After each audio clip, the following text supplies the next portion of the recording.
Well, hello, ladies and gentlemen, fine, fair weather friends, Internetonians, people of the earth.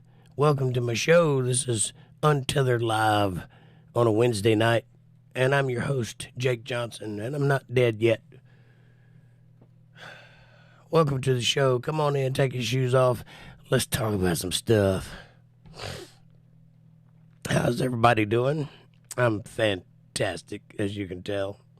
Full of so many drugs I could probably kill a mule.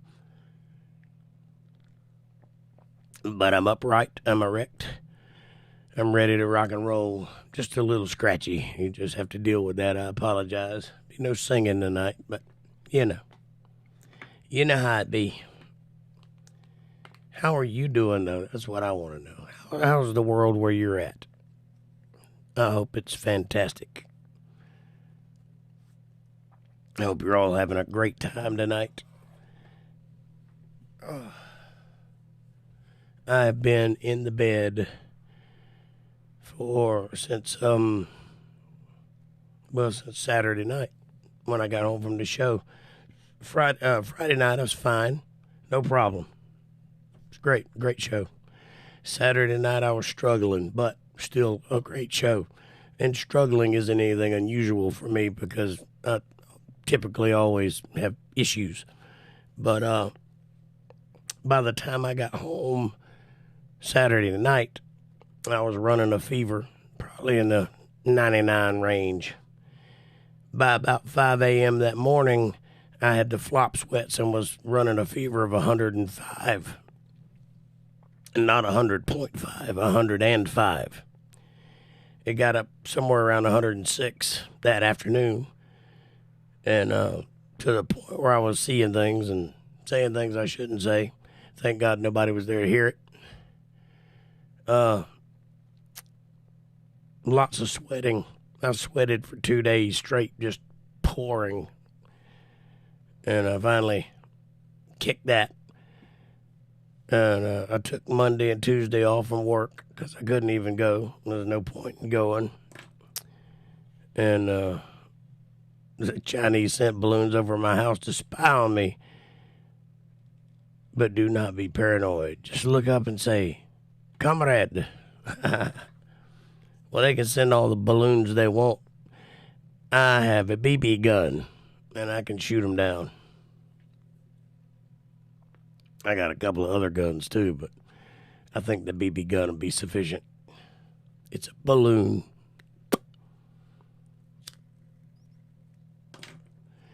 And so this is a different thing. I had COVID first. So last week I had COVID for 4 days, which is about how long it lasts, about 4 days. And then a couple of days of recovering from it, and you're fine. So it's a week. You're out a week if you get COVID. But immediately, because my immune system was down from fighting that, I got a sinus infection. And that turned into whatever's going on now, the flu or whatever it is. I don't even know. I don't care. Being sick sucks, no matter what you call it. So for 2 weeks now, I have been sick. 2 solid weeks, 2 7-day periods, and I've had enough. It's time. So today, I went to my buddy's house, and he loaded me up with some vitamin C and some vitamin D and some zinc and some vitamin whatever. There's a bunch of stuff. And I took all of it. And then some other stuff. So we're going to see how that'll work. Hey, Kev, how you doing, buddy? Good to see you. How's my April doing? I'm usually asking her how you're doing, so.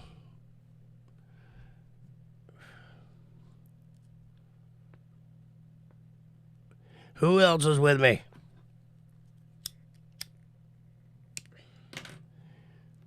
I wasn't going to miss another show, and I apologize for missing the last one, but I was not prepared or capable of doing so.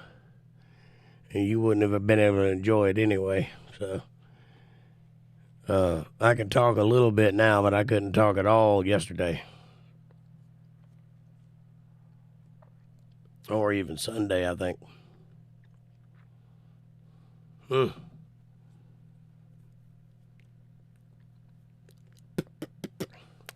Found a bone.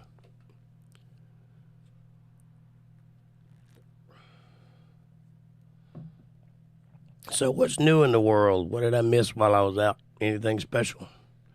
Have we been destroyed by nuclear bombs yet? Have we declared World War III? I'm looking for it. Since I have been in, you have doubled your viewership. Yeah, there's 2 whole people watching. It'll get better. When I take days off, it always takes me time to build it back up. I don't like taking days off, but sometimes you just got to know when to rest. Know when to hold them and know when to fold them. Know when to walk away and know when to run.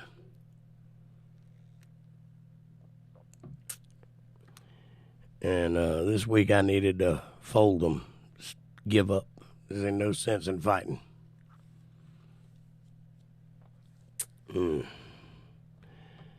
But have you ever had flop sweats? Do you know what that is? Do you know what it feels like? It's like your skin gets this oily sheen on it, and it's just moist everywhere. And then no matter what you do, everything around you is wet. Your pillow's wet. Your sheets are wet. Your clothes are wet. Everything's wet. You can't get away from it. It's like the wet spot that would not be covered up. You know what I mean? It's not fun. Hey, Fab Daddy, what's up, buddy? I do feel better, thank you. I'm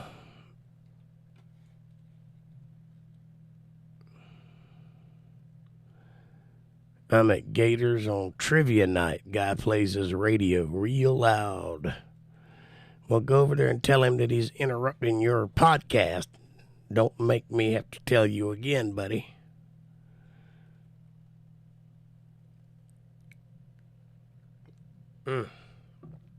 That's terrible.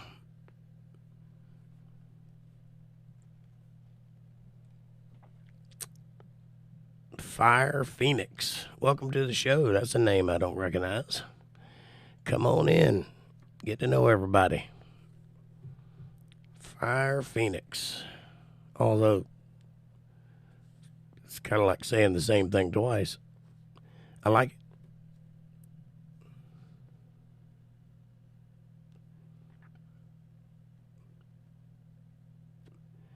Did you know that the word phoenix is also the root of the word that we use, pharaoh? Phoenix and pharaoh have a common root.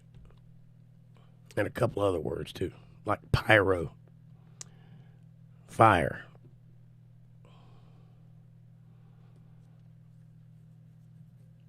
Coincidentally, the word pyramid means fire in the midst. I always wondered why they used that word to describe a cold, dead rock that hadn't been active in ages, and they all claim to be, tombs for pharaohs, despite the fact that there's never been a pharaoh's body found anywhere near a pyramid, ever. And they have 6 miles away in the Valley of the Kings a place to bury all those pharaohs. Why would they have 2 places to bury pharaohs? Doesn't make any sense. Anyway, that's just something I'm thinking out loud. Anyway, welcome to the show. We do have good nights. How to take care of yourself first. Yeah, I'm working on it, buddy. I'm working on it hard. I'm trying. I certainly ain't taking it laying down. Well, actually, technically, I am taking it laying down, but you know what I mean. I'm fighting it like a man, taking it on.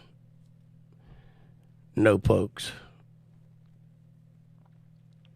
But I'm getting there. I think I'm out of the woods and on my way to recover. I'll probably go to work tomorrow. I didn't work today or yesterday or Sunday, but I think I'll go to work tomorrow. I felt good enough to do the podcast, so here I am. A little scratchy, probably a little hard to hear, but I'm sorry about that.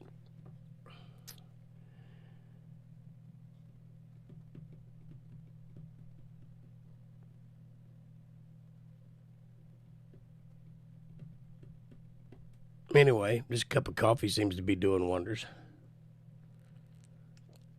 I encourage you all to do so if you haven't done so. Watch any movies while being sick, actually. I've been watching that The Last of Us TV show. It's actually pretty good. Oh, I did not know you were AJOT. Now I know.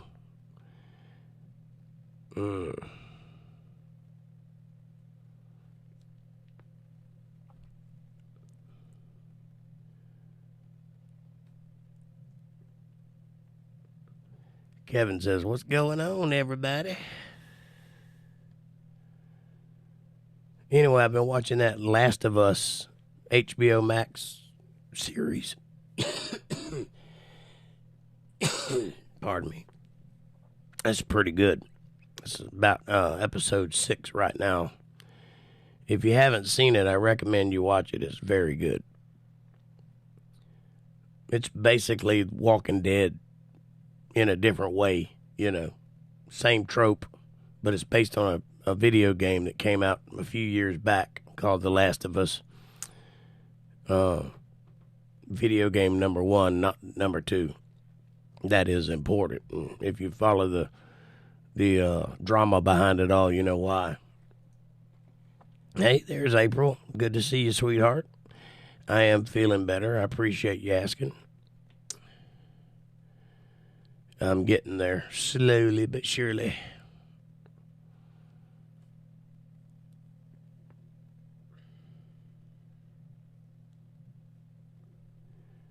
Pale Blue Eyes. I've got Pale Blue Eyes, and I've been meaning to watch it. I just hadn't got the time or the uprightness to watch it, but I am going to watch it eventually. So don't give away anything.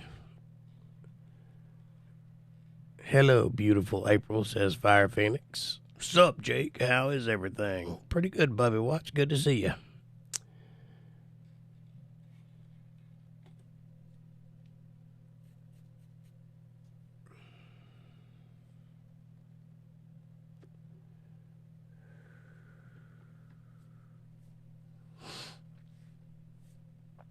But basically, what I've been doing for the most part, there's these deep dives on Columbo episodes on YouTube. They're about an hour long, somewhere in that area.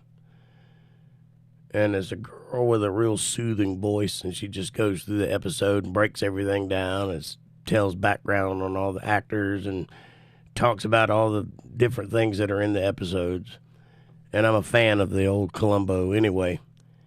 So I just been having that on constant play, and I just roll over and try to sleep and let that soothe me. You know, I ain't even really listening to it. It's just background noise.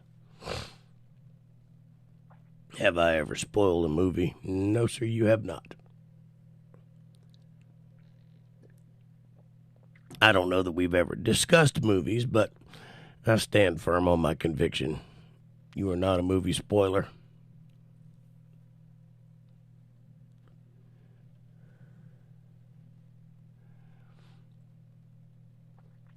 But there are some people that'll just blurt it right out and don't even care.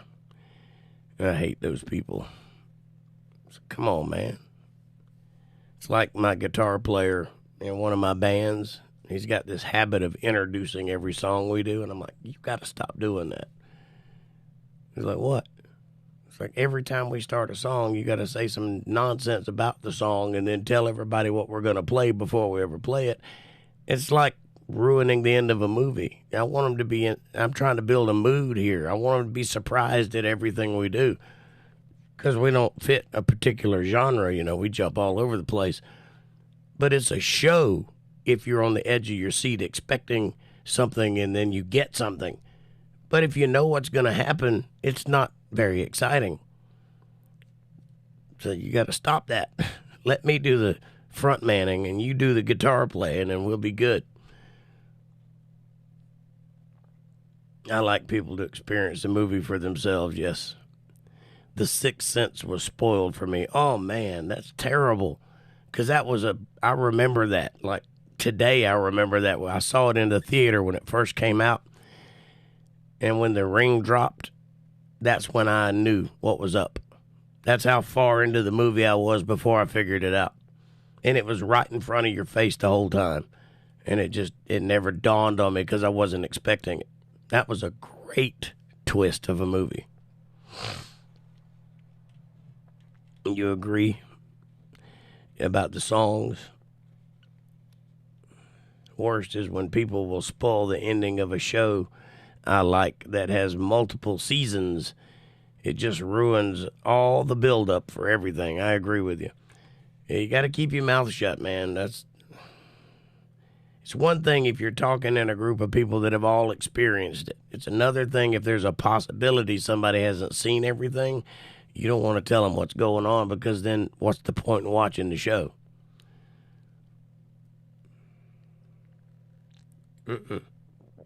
No, I'm forever dodging things on YouTube because a lot of times these guys will put the spoiler in the damn title. Or in the, they'll put something in the thumbnail that lends your thinking towards what's going to happen. And I don't like that. Have a little respect for the entertainment genre, you know what I mean? It's one thing if it's 10 years old. It's another thing if it's out this week. You shouldn't be doing a review on it this week. That's just my opinion. Some things you can get too fast. You know, people want things instantly these days. They have no gratification standards, no, what's the word I'm looking for? They have no discipline. They want it right now. I love the Blacklist. They have their last season coming up February 26th. Yay. I gave up on Blacklist when that girl left the show. I hadn't seen anything past that. I like the character Raymond Reddington. He's really good. April's getting slaughters tonight. I'm getting a half a rack of ribs. I'm also getting Jägermeister barrel shots with Yingling chasers. Wow. So you're aiming to get drunk.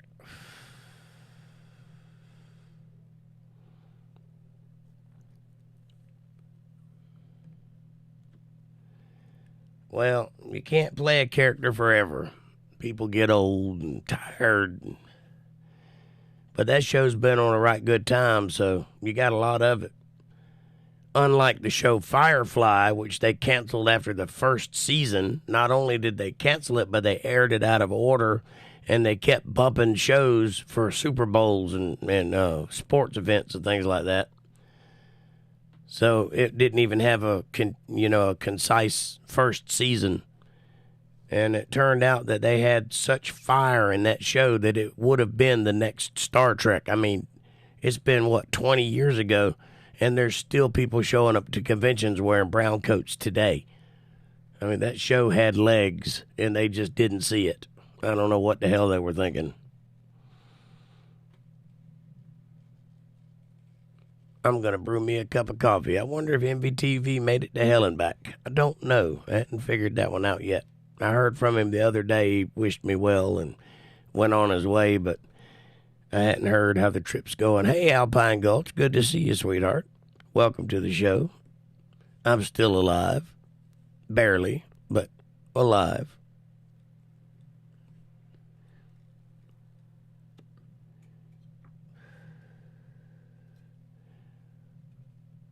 Lily, I love it. We took something out of the box you can't put back in the box.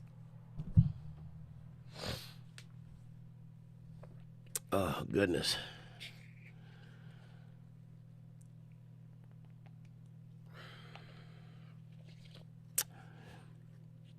I'd give $100 for a box fan right about now. Whew.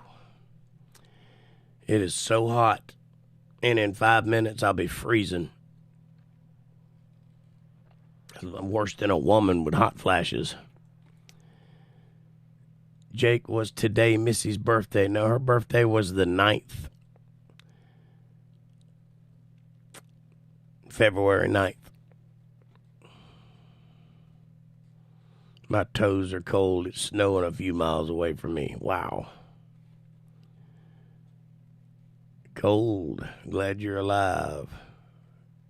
Hi, April. Yep, I'm alive.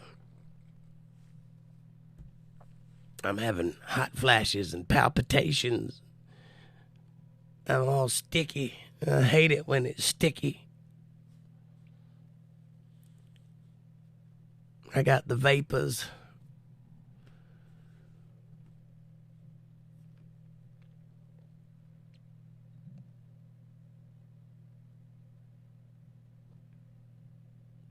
Oh, damn, golly, I feel like a dork. Kind of remind me of one. 2 days ago, it was 68 degrees. Now it's 32. Wow. Talk about cutting it in half. Have you tried aspirin for your fever? Works wonders for me. Well, kinda. I got this Alka-Seltzer cold stuff, and I got some vitamin C energy packets with other stuff in it. And I got vitamin D and zinc and something else. I can't remember what it was. I got a bunch of stuff. Wow, negative 12 degrees. I think my fever's gone. I think it broke last night. And I hadn't felt fevery, but I've had a headache, from the sinus pressure for days and days and days. I can't remember the last time I didn't have a headache. And that's got to stop eventually. Every 4 hours, aspirin. Wow. Well, I've had some Tylenol, and that does seem to help. But I don't take a lot of stuff. I don't like that medicine thing. I don't like it. I take painkillers, and I don't want to take those. But if I don't do that, I won't be able to function. So, but I don't like cough syrup and different things that people take. They're pacifiers. They don't actually do anything. I think Tylenol actually does something if you use it right. But most of that stuff ain't worth nothing. Like nasal spray. You just spray water up your nose and do the same thing. You can make saline solution. Aspirin comes from the willow tree and other natural sources. Oh, yeah. I'm not saying aspirin don't work, but I think it's probably better for heart stuff and blood flow and things like that. I think probably Tylenol would be better for breaking a fever because it's got that acetaminophen in it. But who knows? I don't know what I'm talking about. Uh-oh. Got us a sports update from Kevin Cox. The USA National Curling Championship begins March 15th. Tampa now has an ice rink where I can go curling. Excellent. Chase that rock. It is a wonderful sport to watch and involves much strategy. Ha-ha. It's a guy watching a rock slide across the thing and another guy sweeping up in front of it. I can see the intrigue. Bear aspirin's good for your heart, yes. Back to you, Jake.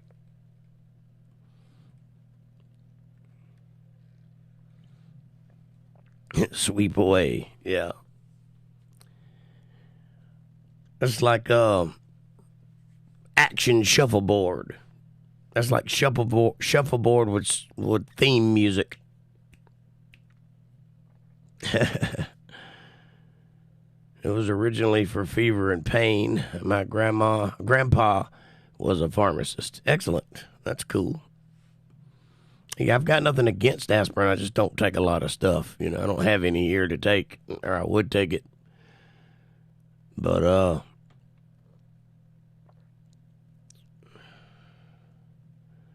damn kids these days, including you.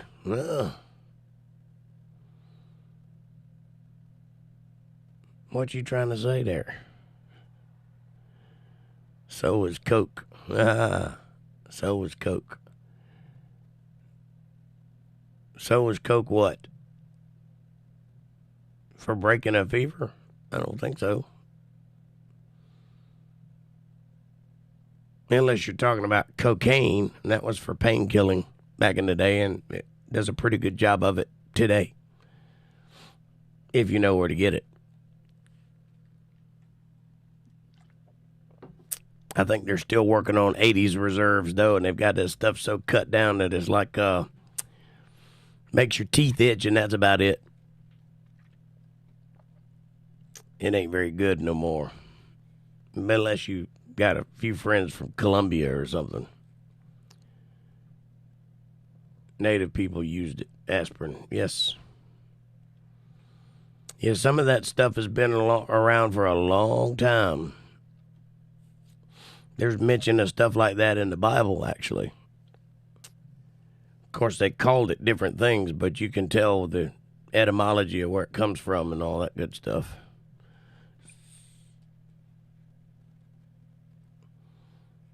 Relief.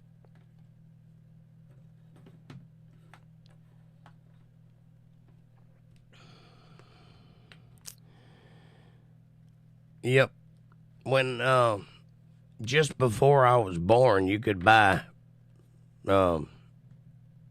heroin at a pharmacy, over the counter, in a little bottle.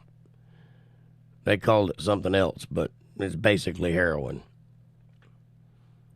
It's for tooth pain and stuff like that. Just rub a little of it on your gums and go about your day, blitzed out of your freaking mind, and nobody knew the better. I miss those days. I didn't get to live through them, but I miss them.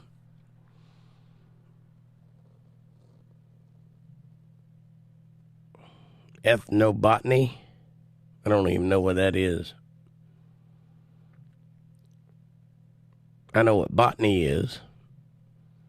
What is ethnobotany?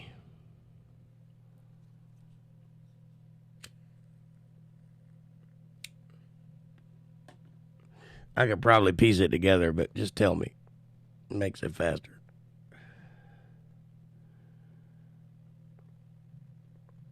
My brain ain't functioning too good right now anyway, so it's been on fire for 4 days.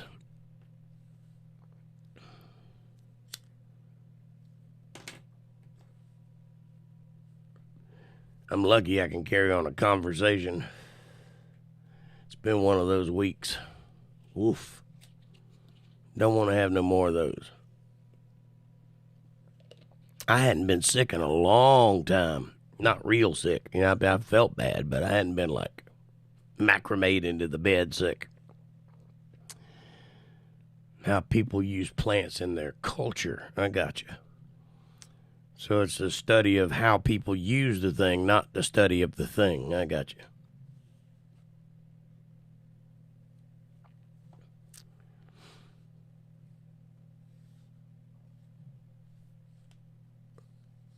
I should have known that because of the word F. Or the, yeah.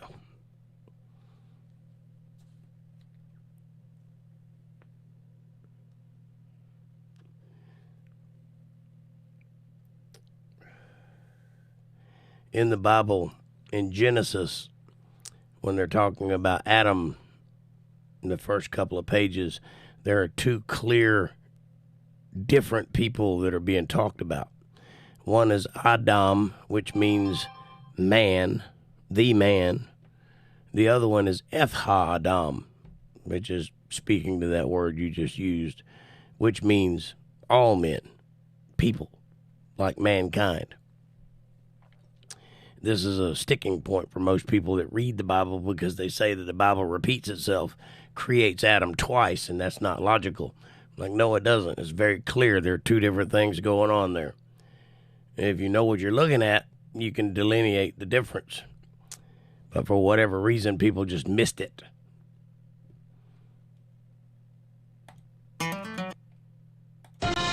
There's another one of those. March Madness begins March 14th. I would expect it to. The NFL draft is for 3 days, beginning April 28th, and baseball is back. Go Rays!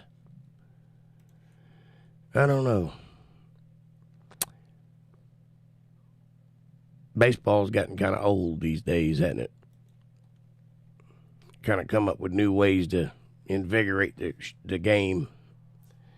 Like, if you're stuck on third base and the guy gets struck out, they should, like, feed that guy to the lions. That would make it interesting. What do you think? What say you? Should we bring back gladiatorial sports?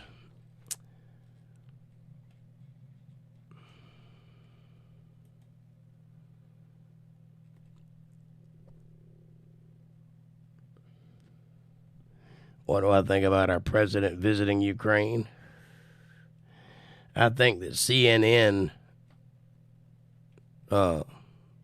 pulled up the curtain and let people see under it when they weren't supposed to. Because a guy reported from CNN said, I've been here for 5 days. I've heard no bombing, no raids, no alarms. It's just been calm and quiet until the president got here. And then there was bombs going off in the background and alarms and sirens going off. And it's all for a photo shoot. None of that shit's real. So there you go. That's what I think. I think it's all theater. Sure. Yeah. Are you shoring the gladiatorial sports? Because I think that's what you're shoring. I'm all for that. I think maybe they should be guys with whips. So if you steal the base, you got to go through the gauntlet of whips. Kind of make it worth it, you know what I mean? Can't just do it all willy-nilly. You got to really go for it. Wag the Dog movie. Yeah, that's very, very true, that movie. There's a couple of movies that came out pretty close together. One was called Conspiracy with Mel Gibson. One was called Wag the Dog. And I can't remember what the other one is. But they're very, very true to form what really goes on in D.C. They make it up. They film it. They put out the narrative. They push it. The media backs it up. And then you're propagandized. And that's just the way it is. If you really want to know the truth, number one, stop watching the news because they'll confuse you every time. They'll get you on a team, and the minute you're on a team, then you start rooting for that team. All bets are off at that point. You're in the game. You're in the narrative that is created for you. But that couldn't be further from what's really going on. And unfortunately, it's been that way for a while. I have a theory that I've been working on for quite some time now. And the theory is that everything, and I mean everything, is bullshit. And I haven't quite figured out a way to articulate it or to put it out. I'm scared to even write it down because the paper might catch on fire. But I think everything is a lie. I think we see a world in front of us that has been carefully curated and carefully articulated and carefully placed in front of you so that you can see a world they want you to see. But there's a world behind that, and then a world behind the world that's behind that. And I don't think you get to see that world. And if you glimpse it, they usually try to kill you or put you in prison or something, smear your name or whatever. There's a few people that have glimpsed beyond the realm that you're supposed to see, and it never goes well. Now, I don't know if I'm right but it looks that way to me. And one of the first things that caught my attention that got me on this trail was studying medieval stuff. If you've ever been to school or if you've ever had any formal education and you've read about and learned about the Dark Ages, the medieval times, the first thing I'd like to point out about the Dark Ages is about 150 years of actual time that existed. And on both sides of that were empires. But there was a period about 150 years where people kind of slid off the grid and went back into the Dark Ages. And during that time, we had a few kings, and that's where the stories of like King Arthur and Knights of the Round Table and things like that, and Lord of the Rings and all that stuff comes out of that little period of time, which in all reality could not contain those stories because it's just not enough time. So I started looking into it. So if I said to you, King Arthur's court in Camelot, what would you picture in your mind? You'd picture a sprawling castle with spires, towers, and a big court, right? Well, when you go look at some of these castles that were in existence at that time, most of them are very crudely put together. They're not built well at all. They look like somebody didn't know what they were doing, built something. And they're very small. And the king's court is very unimpressive. And the steps are all misshapen and out of whack. They're not level or anything like that. It just looks bad. And I'm thinking, these are the places that they build all these fantasies on? Well, that's retarded. I'm not articulating it well, but just juxtaposition what you think about that period of time with images of things that came from that period of time, and they don't match up. I'm scared to see all of it. Don't know that you could contain all of it, honey. Turkey has been getting rocked. Really? In what way? I gave up on politics in '86. Yeah, I'm merely just following it. I'm not rooting for either side. I've given up on it too because it's all nonsense. Sword and a rock. Meat on a big stick. Yep.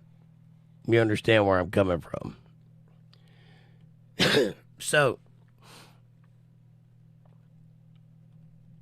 am I still online? For some reason, YouTube is saying an error in playback. Can you guys still see me? Hello? Somebody please respond. Looks like I'm off the internet. Yes, you can still see me. I'm going to refresh this page up here. Hopefully it won't interrupt the stream.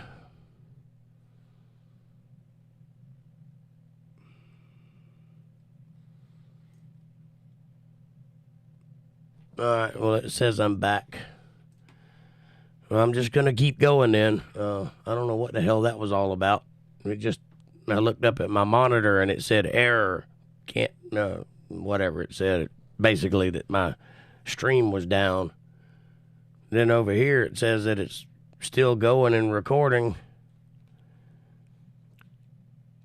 Minus the recording part. I forgot to press record. Damn. That means I'm going to have to wait till tomorrow and download this. Good thing it's a Wednesday and not a Sunday. That would suck. Because I got to propagate this to 10 other places. Or 11 other places. Takes a little bit of time. Anyhow, as I was saying, then you think about time as a linear thing. Now, what academia would have you believe is that we started out as cavemen, grunting and, living by fire in a cave. And over time, we became more and more intelligent and more enlightened and more high-minded until we've reached the pinnacle of civilization. But that's not at all the truth of the matter. That's not true. A Neanderthal, by the way, is just an old guy. That's all there is to that. It's a guy that lived longer than 100 years. That's what a Neanderthal skeleton is. It's not a different species. They're human. They don't look like monkeys. They're just people with thicker bones and a bigger brow ridge and bigger jaws and bigger teeth. Thicker bones. That's it. But think about this. You've got the Roman aqueducts. There's places where they had bathhouses that had hot water running uphill into the bathhouse in pipes, terracotta pipes. They had valves where you could turn off and on. They had showers. They had hot water. They had plumbing for bathrooms. They had all that stuff. And then 200 years of living by fire because they forgot how to do that stuff. What? So they had hot water, and now they're drinking out of a stream because they forgot how to get hot water? Truth is more complicated than that. Some people knew how to build that stuff, and they died off, and the people that did not know how to build it still were alive. So they had to figure it out in other ways. Hunter-gatherers into farming. Yeah, that just doesn't make any sense if you think about it. Especially when you read the Bible and find out we've been farming from the very beginning. Since Adam and Eve left the garden, when people started spreading out around the world, they were farming from that moment on. As a matter of fact, there's a scripture that says that Cain, Adam's kid, left the garden and went to a land called Nod. And if you translate that, it could just mean he was wandering in the desert, because that's what the word Nod means. But that's not what the biblical scripture suggests, because he found a wife there. So he had to have gone to a city. So they had to have built cities. It takes time to build cities. You can't just pop one up overnight. It takes a couple of 20 years to build a city. So clearly, while what was going on in the garden was going on, around them in the world, people were building cities. So they had know-how.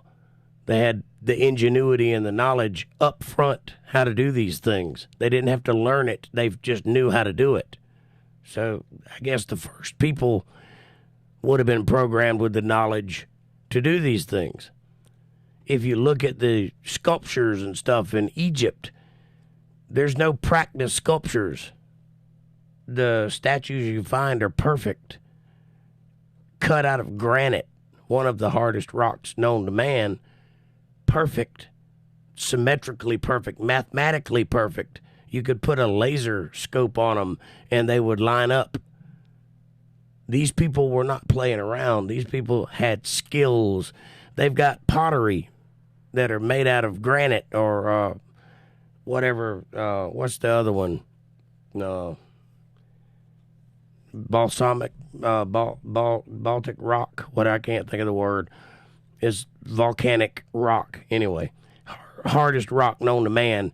And they've carved the inside out to where the edge is like a millimeter thick all the way around. You know, that's it, basalt. Thank you. Some of it was made out of marble. Some of it was made out of granite. But my point is they were carving this stuff with it perfect precision. You don't see a bunch of broken ones. You don't see a bunch of misshapen ones or where they were figuring it out. You don't see any documents of this is what we figured out today and this is how we learned how to do it. They just started out knowing how to do it. mad skills for sure, and they had it from the get-go. There is no prior figuring it out. They went from not being there to being there with this awesome knowledge that we don't possess. We can learn it. They already knew it. That's what I'm saying. If, perchance, I went on a wild goose chase and started learning about carving things, I have the mentality to learn how to do all that stuff. It may take me 20 or 30 years of practice, but I could figure it out because I'm smart like that. I haven't found anything I can't figure out.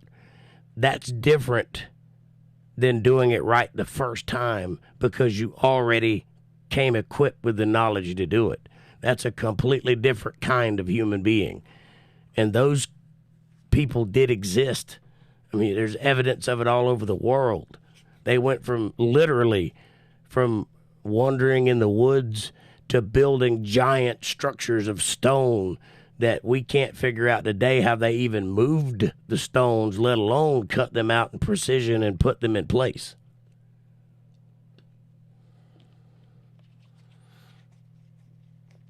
We talk about this in the Forest Fen treasure community. So cool.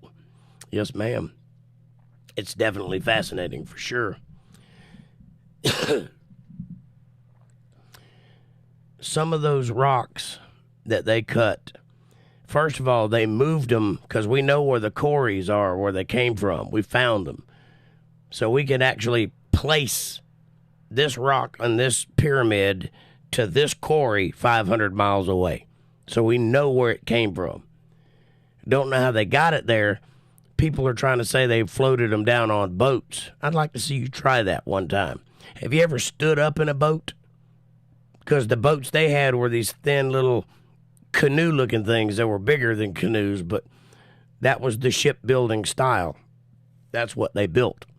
That's all you ever see. There are no barges that you can find pictures of, big, giant, lumbering ships. These were boats. So tell me how you get a rock that size that weighs 80 tons from the shore to the boat without tipping it over. Just explain that one to me and we'll be good. But then they moved it all the way down the Nile, 500 miles, got it off the boat without killing everybody, and then drug it into place. And some of these stones are 30, 60 feet in the air. If you look at the king chamber in the pyramid, the big one, with the red granite and the sarcophagus, what they call a sarcophagus in the middle, even though it's 5 feet long, and people are generally longer than that. And that building is in the top portion of that. It's 4 stories off the ground in the pyramid.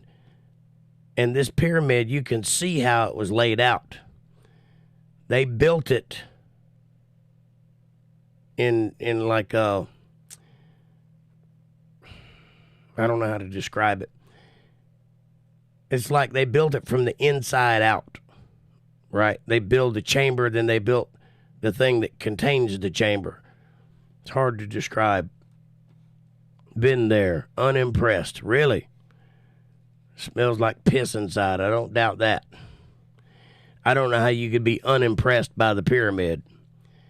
It's one of the most impressive structures on planet Earth.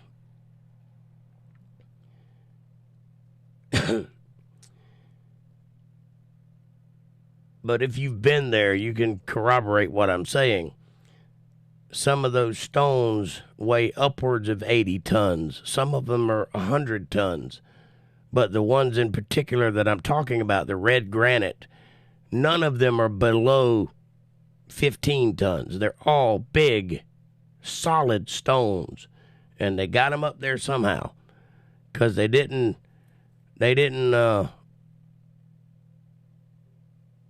drag them up there on a ramp. We already been through that. Inside is unimpressive. Well, I knew that. Outside is great. Sorry. There's nothing to be sorry about if that's how you feel about it. What do you mean by unimpressive? You mean simple? Is that what you're trying to say?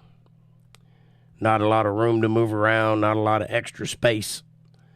Mostly pyramid. No, what's impressive about it isn't the way it looks. What's impressive about it is that it exists. How they did it. Why they did it. What was the motivation behind it? All of that stuff. Yes, simple and crowded. Okay. Yeah, I could imagine that it's crowded with all the tourism. But all you got to do is find a boulder in your yard that weighs a couple 100 pounds and try to move that thing across your yard to another location. And you will immediately find out that the rock wins every time because it's heavy. And that's just a couple 100 pounds.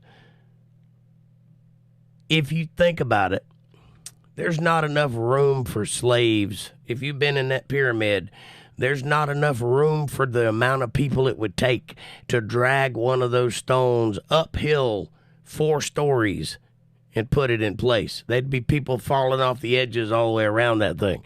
It would take hundreds of thousands of people to move those things that way.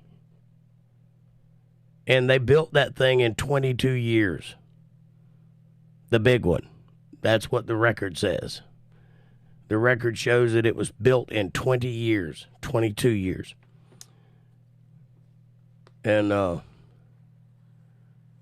how they did that is, I don't know. They say they did it with copper chisels and little round rocks for hammers.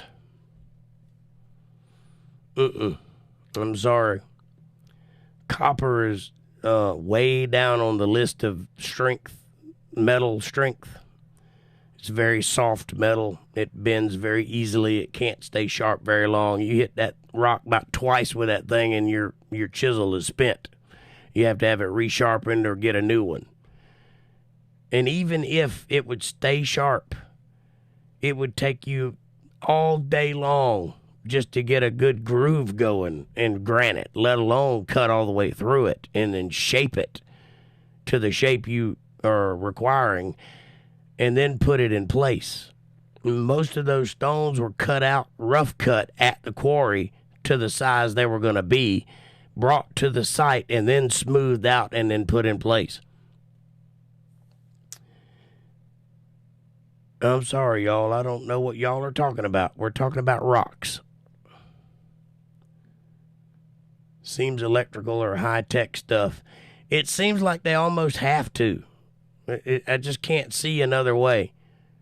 Obviously, our civilization is built on electrical technology and things that run off of steam power and pressure and things like that. But there's no rule that says that that's the only avenue that civilization can take. Who knows? Maybe they had sound technology. Maybe they had a different kind of technology altogether. Who knows? You know, it could have been anything. But there are clear markings in Egypt of stones being drilled through with high-speed drills, and they can tell that by the grooves and how many of them there are. There's precision cuts that are cut with a saw blade, and they can see it, like on the edges. They see where the saw blade, the roundness of it. So they clearly had some kind of cutting technologies that we don't know about. I forget what the name of the location is, but it ain't very far from the pyramids. It's right around the corner. But there's a bunch of, like, discarded stuff for things that they were working on that never got finished or whatever. And in that little field, that little area with all these little things, there's all these phenomenal open areas where you can see the cutting marks where they were shaping these things. You can see where they're grinding things to a smooth mirror finish and things like that. It's amazing. And they're talking about they did it with copper chisels. Come on, man. And a 3-year-old isn't that dumb. Clearly, there's more going on here than they're letting on. Why are they keeping it a secret? That's what I want to know. What's the big... I'll tell you what it is. And I think I know, and I might be wrong about this, but this is what my thought is. You ever look at the pictures of the people on the walls, in the murals, where you know how they cut little cartoons all over the place? Look at those people, how they're built, the color they are depicted as, their cheekbones, the nose structure, the hair. The Egyptians that are in Egypt are not the Egyptians that were in Egypt. That's why I think they're keeping it a secret. Because I think they inherited it all and they don't have a clue where it came from, just like we don't. I think it was there when they took over the place. But they are not the same people that are depicted on the walls. Those people look more Oriental than they do African. What did they use for the power glass and magnets? I have no idea. They had steel. They may have. I know that there's been found some composite stuff that they have no idea. It's out of place, you know. Like I think Tutankhamun had a couple daggers that they have tested, and they're like of a quality of steel that we can't produce today. It's a mixture of different elements, you know what I mean? There's a word for that, but I can't think of it. But they don't know how he got it or where he even come by it. You know, it's just an oddity. They're not even supposed to have anything beyond copper, and here's this amalgamation of different steels in a dagger. It shouldn't be there, but I think that's just because they hadn't found it.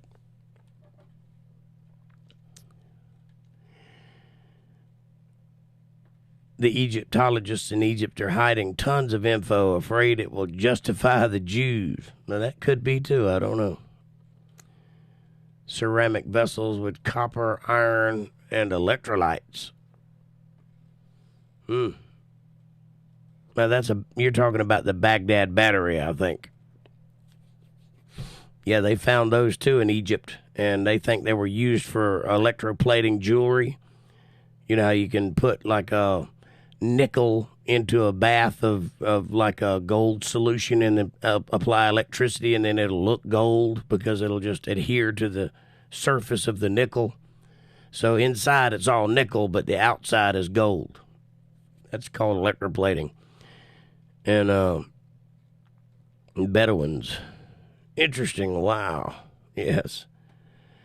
They had crude iron and steel. Well, see, that's what I'm saying. The stuff that they found, like that the pharaohs owned little bits of, was not crude at all. It was very, very good. I can't think of the word, but it's where you mix metals together to come up with a new metal, like aluminum. I can't think of the word, but you know what I'm talking about. The only word coming to mind is an amalgamation, but that's not the word I'm looking for. Alloy. No, that's close. Yes. I think that might be the word I'm looking for.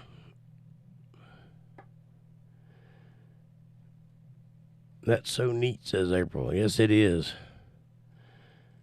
Last morning at 4, I woke up and could not go back to sleep. Therefore, I started ironing and watched YouTube. I saw a great archaeology program on a lost city. That's awesome. Which one was it? There was an analog computer just sitting in the Cairo Museum, not knowing what it was. It was used for navigation. Oh, I know what you're talking about. I can't think of what that thing is called. They found it in the ocean.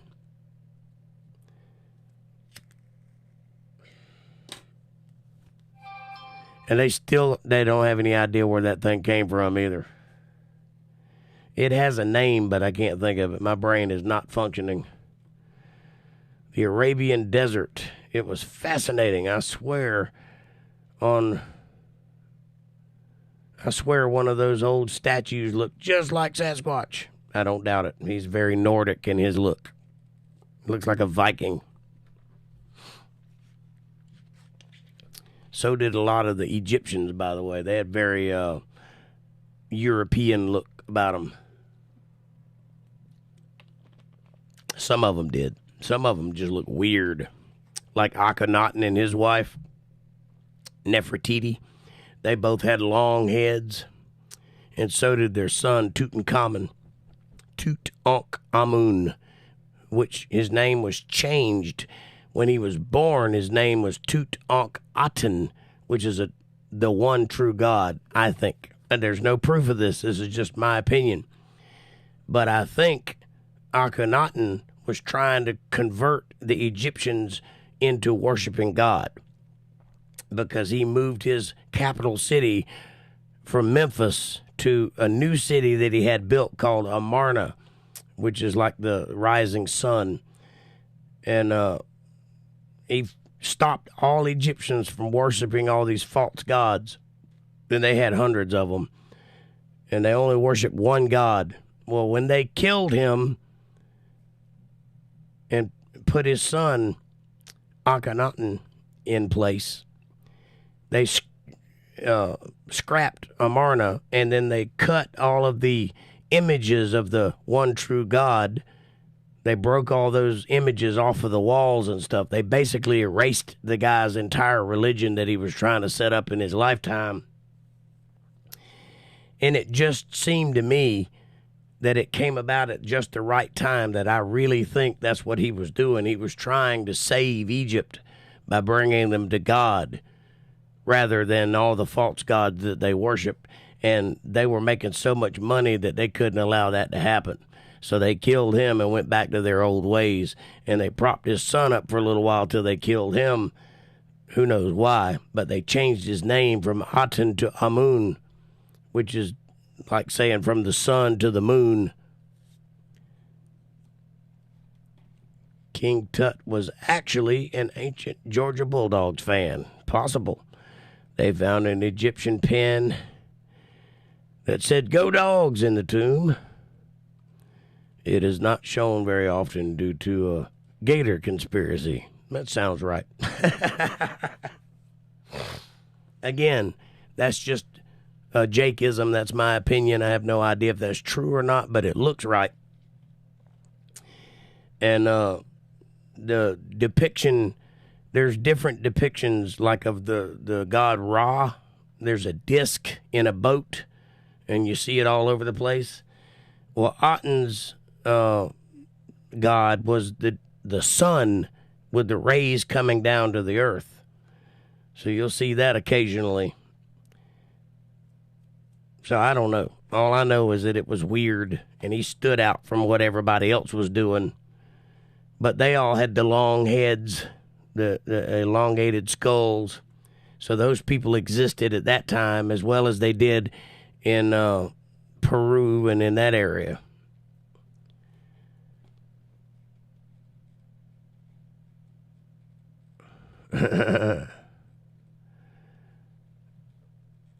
And the hula girl pen. Oh, yeah.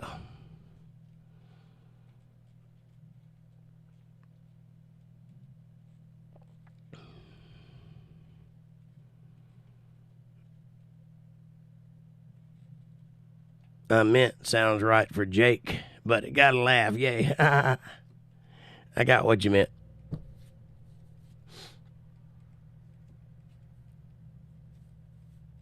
And it does sound right. And if you look at things through the lens of the Bible, a lot of things in the old days make more sense if you look at it that way than it does trying to listen to the Egyptologists tell you. I learned a long time ago not to listen to Egyptologists because they're all full of shit, all of them. That guy, that, what's his name? The new guy he's been there for a while. He's been on TV. He dresses like Indiana Jones. Zahi Hawass, is that his name? Yeah, that guy is a used car salesman, if ever there was one. Donde está Squatch? Aqui. Y'all done took to speaking another language. But yeah, Egyptologists are selling a fairy tale. It is not the reality of what went on in those days. Why they're doing that, again, I don't know, but my opinions are strong on the subject. What's this, Taki? Sounds good to me.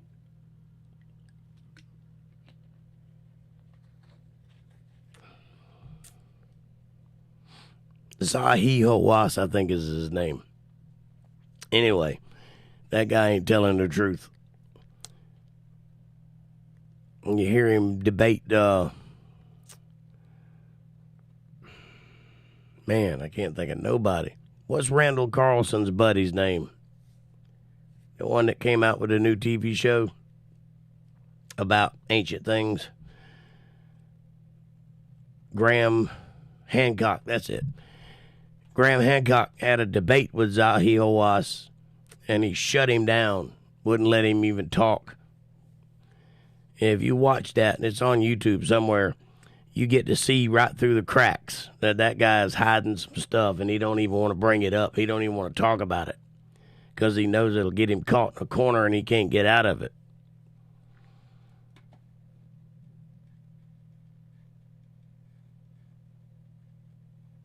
He does need to go. You don't know about him?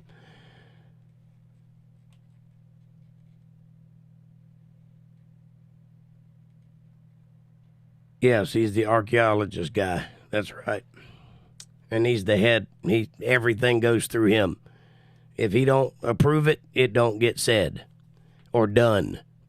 Like they could go right now.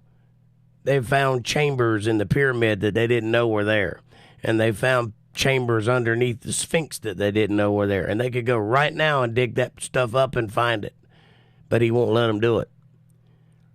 So for the last 25 years or so, we just been kind of waiting around till something changes so that people could go in and actually find out things. Because he won't let anybody discover anything. He wants to be right in the middle of it all. And he's very particular about where he'll let people go and what he'll let people see and things like that. That's just not the way to do it unless you're hiding something. And why that, after all this time, why it's important to keep hiding it is beyond me, because it doesn't matter anymore, you know. Unless I'm sadly mistaken, those things are long dead and gone. It doesn't matter who was where when or who won the wars or whatever. There's two things that do matter. Academia is trying very hard to keep God out of everything. They want a completely secular worldview. They decided that in the 1800s in Cambridge at a meeting that one day I'm going to find so that I can prove this occurred. But they actually had a meeting about it. The heads of all the colleges got together at Cambridge, and they discussed removing God from academia because they didn't want him there, because they didn't want the authority of God looming over them. So they basically hid religion, right? And then anything that they can come up with that will explain something that God has done without the use of God, i.e. evolution, they come up with it and they push it like it's a brand new TV show or something. I mean, they push it crazy ways. Like they put it on lunch boxes and children's bedspreads and things like that. So you're inundated from day one of this secular belief system. You don't stand a chance.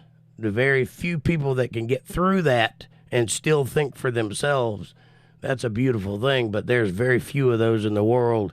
So most of us end up just looking crazy because it goes against everything everybody believes, especially if those people have faith in the system. Then I sound like a crackpot to those people. But if you just look into it, if you'll just take a look, just take 5 seconds and think about what you're believing there, you'll eventually see that there's more going on than you've been led on to believe. Nooks and crannies and ancient butter. Now, what are you talking about there? under the right paw of the Sphinx is actually a giant bowl of Egyptian kibbles. Ah, I see what you're saying. Underneath the right paw, there is a chamber, and there's a couple of tunnels that go in different directions under the complex of Giza. One program I watched attacked the biblical Noah story as false. However, it then went into other religions and people's stories about a universal flood and said the flood was real. Well, yeah, because they can't deny it, because it's evidence is everywhere. You can look anywhere and know that water caused that. Lots and lots and lots and lots of water. You can look at the Midwest and see it. You don't even have to leave this country to see evidence of the flood. The fact that there's layers that they call something else. They call it a record. It's not a record because it doesn't hold true all over the world. But there are layers, and anybody knows that if you fill a jar full of different kinds of dirt and then fill it up with water and then shake it up, turn it over a few times, and then set it down, it will sort itself hydrologically into layers from dense to lightness all the way up, i.e. the denser stuff goes down, the lighter stuff goes up, and everybody knows that. And when you're done, you'll have layers. You ever seen one of those little things you buy at the drugstore that's got the water in it and the different colored layers, and you flip it over and it rains down until it sorts itself? That's how the world works. That's called liquefaction. And the fact that we have layers like that ought to tell you that the world was sorted by water. That's the only way it could have happened. There's no other way it can occur. So I doubt anyone denies the flood anymore. It's the zoo part. Yeah, well, the Bible is very particular about that too. Two things. Number one, before the flood, all people and all animals ate nuts and vegetables and berries and leaves and things like that. They didn't eat meat. Animals were not carnivores at that time. They also were not scared of people at that time. It was after the flood that began to occur, because then they were hunted. People didn't hunt animals before that, or not nearly on the scale that they did afterwards. But number two, Noah did not put the animals on the ark. God brought the animals to the ark, and they went in on their own. Noah had very little to do with that portion of it. So I can understand why people would say, well, if you got two lions and, there are no other animals because the lions eat them all. Well, yeah, today that would be the case. But if God tells them you're going to die if you don't get on this boat, and they understand it, they get on the boat. They ride it out.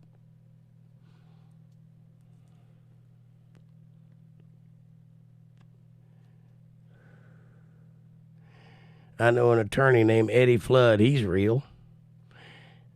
I know an attorney named Kevin Cox who always tries to make a joke out of everything I say that's serious. He's real.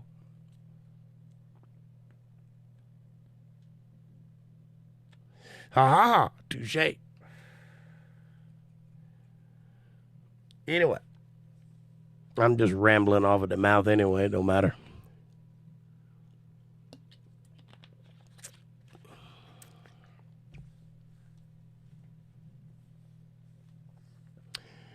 Please do not misspell my last name. I didn't. Kind of hard to misspell. It's a 3-letter word.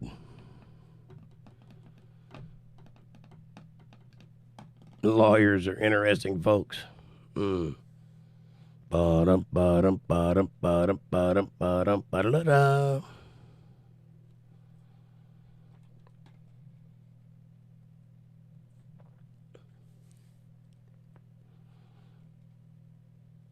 So just that sort of thing the fact that there's clear differences between what's being taught and what you can see with your own eyes. And when you try to juxtapose both of those things, they don't mesh. That lends to this theory that I'm working on called everything is bullshit. One day, I'm going to figure out a way to articulate it in a way that makes sense. And I'm going to present it as my thesis. And we'll see. I know, Alpine. I live with one. Oof. They become experts for the trials. Lots of random knowledge and interests. That is entirely true.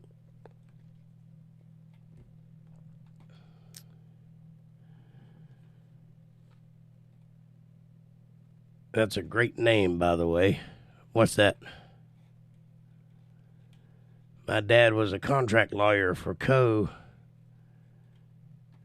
Dodd and Jag. I don't know what either one of those things mean. I think I know what Jag is. That's the military court for the Navy, right? I cannot go to Chinese restaurants and make reservations. Why? The Chinese do not pronounce the S at the end of my name. They say table for Mr. Cock. LOL. Well, there's no S at the end of your name, Mr. Cox. There's an X. It's a sound, not a sound. Everything is bullshit. I love it. Well, it's true. I mean, I don't know another way to name it because that's what I'm saying. In effect, that everything you think you believe is wrong. Everything you've been raised to believe is not correct. I'm not saying you personally. I'm saying in general. And it's that way for a reason. Now, what that reason is beyond me. I don't know. I wasn't there. I don't know why people would make that kind of decision in the first place, or why it would even matter, or why put so much effort into it. And I've heard people say, well, Jake, if it's a conspiracy, wouldn't somebody give it up? Nobody can keep that big of a secret. How many people do you think it would take to be involved in such a thing? And I'm like, if everybody's involved, because that's the way the world has been taught to believe, it's not a conspiracy. That's what they think the world is. They think they're telling the truth. They have no idea they've been deceived so deeply. Department of Defense, DOD. Gotcha. I dare you to go to a Chinese restaurant and tell them your name is Cox. Go ahead, do it. I'll be glad to. Or I could just say, table for Kevin. Because, you know, I think about things. I'm just messing with you, buddy. I hope my humor is coming across. It don't feel like it is, but don't take anything I say seriously.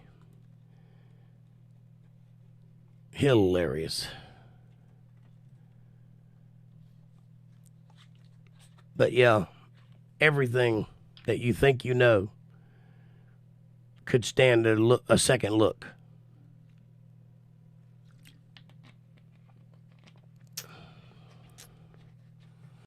I got family with the last name Dick and Brown. Seriously. I love it. Ancient Southern Chinese saying, wrestling is real and the moon landing was fake. One of those statements is correct. Party of two, cock.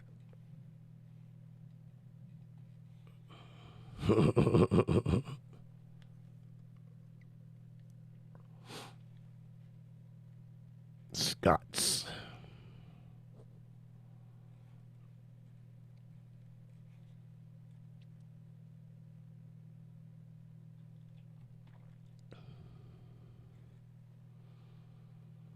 If you have a party of two cocks, does that make you gay?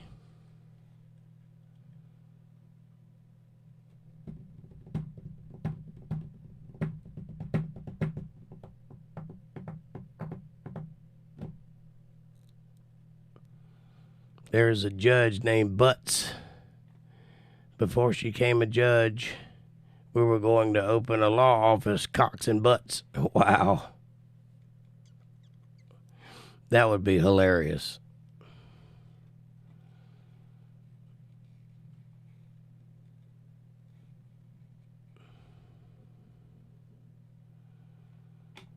That's almost as funny as a Dewey, Bangham, and Howe law offices.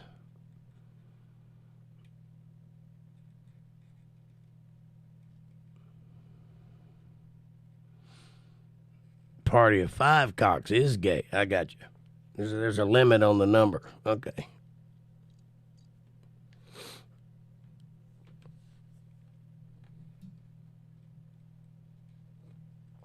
We stick it to them. That's your motto. That's nice. I like that. You should have done that. That would have made the world just a little bit better place to be.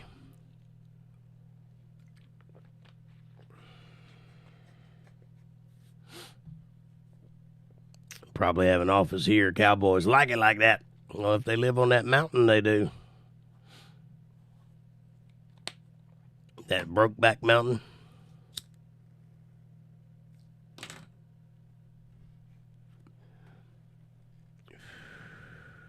Not Gage is funny.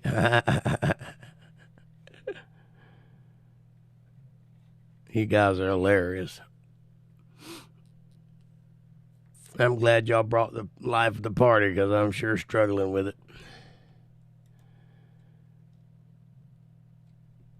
Hilarious. Yeah, except those two. I wanted to work for a crane company called Superior Erections. Just for the t-shirt. I'd buy one of those.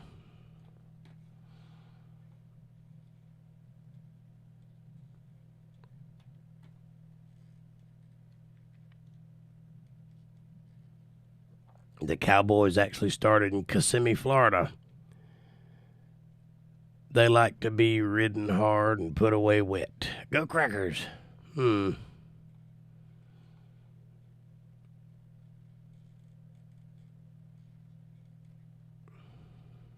movie had no plot, like a porno. Big surprise. Yeah, that whole movie was just about putting a gay couple on TV. That's it. That was the entire purpose of that movie. Look at what we're allowed to do and get away with.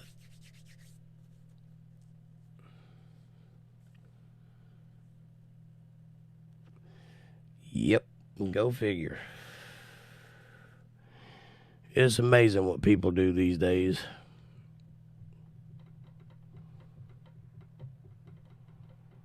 The world is not that old, though.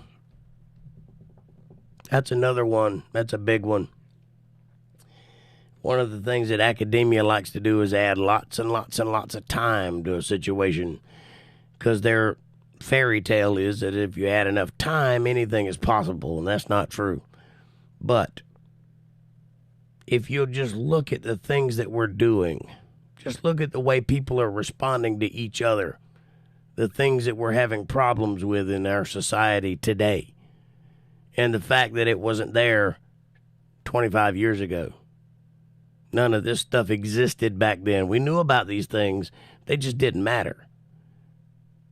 Like when I was a kid, we knew what a transvestite was, and that was a place you'd go across town in the middle of the night, and you'd watch a show where some of these people would come out and do their thing, and that was that. It was the end of it.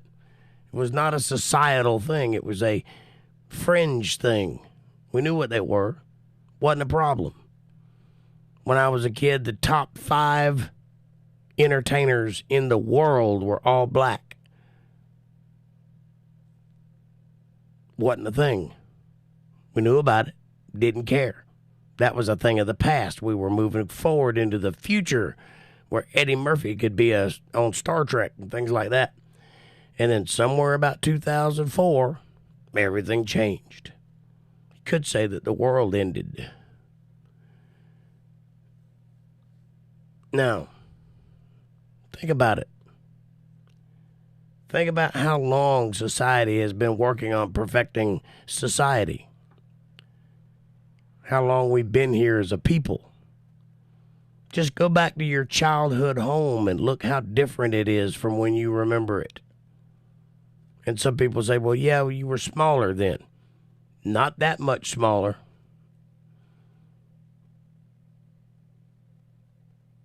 This world is not that old. It's old, but it's not that old. We've done this before. Look at the fall of Rome. Look at the fall of Greece. Look at the fall of any civilization that ever fell. Think about the things that they were doing about the time they fell. You'll find a pattern. You'll see repetition occur. These things were occurring there just before the end of that civilization. And it's going to be the same case here in this one. And hundreds of years from now, the world will look completely different than it does now if we go that far. I said porny instead of porno. My bad. I guess I had autocorrect on. Sorry. What's the difference?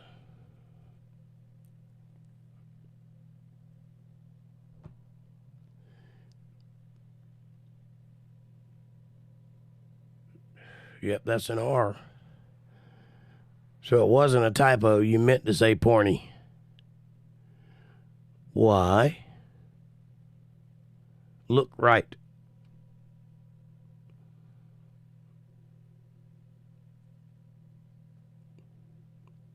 There's nothing over there.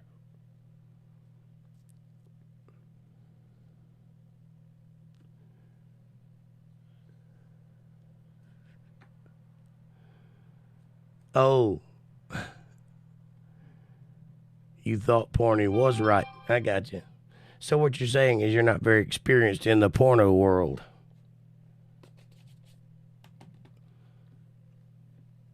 I've never heard that expression, but if you want to call it that, it works for me. I know what you're talking about. That's all that matters. As long as we're getting the point across, figuratively and literally.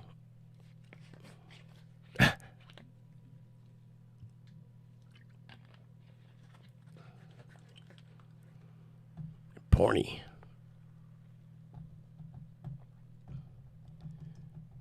I've seen plenty. I got you. I ain't real crazy about it myself. I mean, I'm a guy, don't get me wrong, but just ain't reality. I have this thing about reality. I'm trying to get as much of it as I can before I die because, you know, I'm not even high. Dang.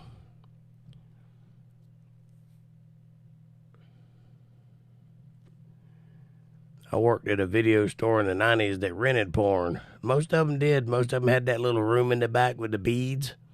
You had to be an adult to go in there. Only they'd let you go in if you didn't ask.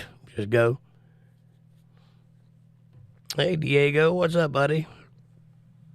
Today is Ash Wednesday. Today's Ash Wednesday.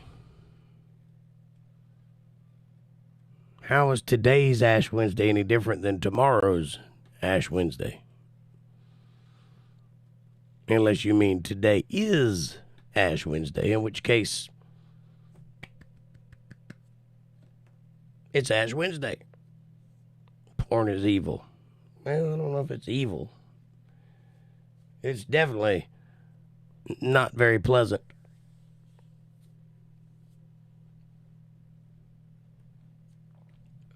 It'll definitely screw your mind up, cause expectations of things that don't actually occur. Start of Lent. Interesting. I got you, buddy. I'm just giving you a hard time. If you've been following along, we're just bantering back and forth, making fun of each other. Fab's seen it all. I've seen a couple things. I'm no prude or anything, but It just ain't my bag. It's Catholic.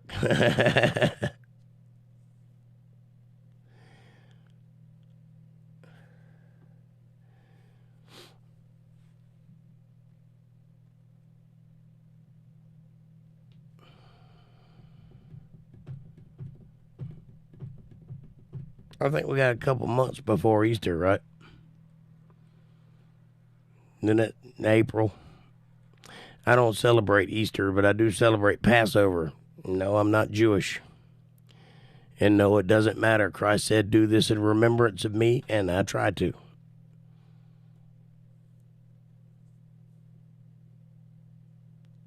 Some porn is more disturbing and evil than others. I agree with that statement. Some of it makes no sense at all why they would even make such a thing. But I guess there are some freaky people out there.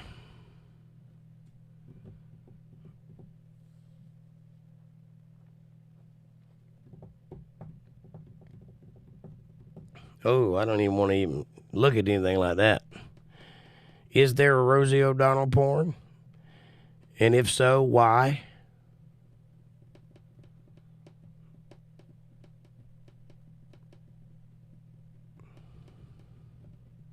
OMG, I'm blind now. Just the thought of Rosie O'Donnell porn made her go blind. See what you did? Goodness gracious.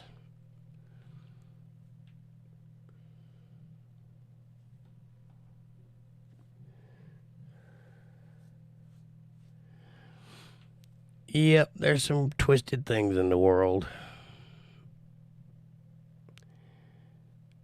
Unfortunately, there's some twisted people in the world, and that's why there's some twisted things in the world. The best thing you can do is try to stay away from all that nonsense. Try to live a good, clean, happy, peaceful life. Be grateful for what you have. Be eager to help other people. Be willing to serve. I think if you do that, things will turn out just fine.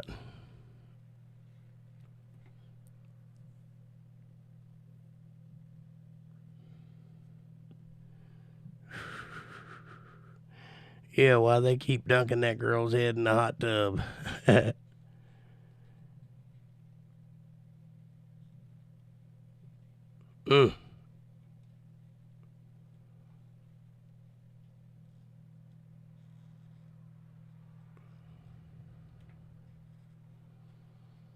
I would have to agree with you there, Diego.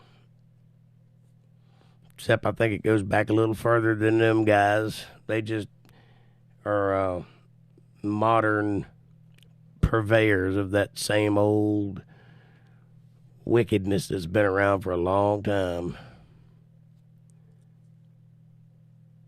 Yeah, I remember Lorraine Bobbitt and her poor husband.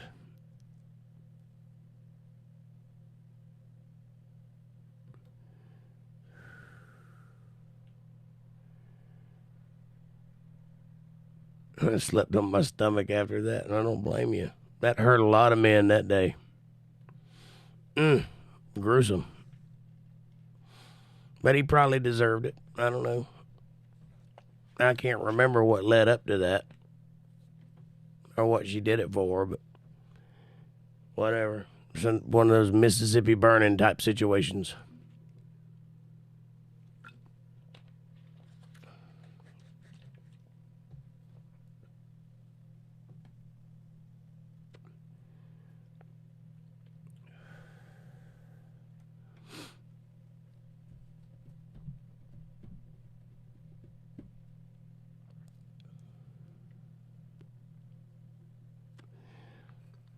There's a lot of pitfalls in this world, and if you're not careful, you can step into one of them in a heartbeat. And before you know it, the whole world's topsy-turvy. You got to be very careful.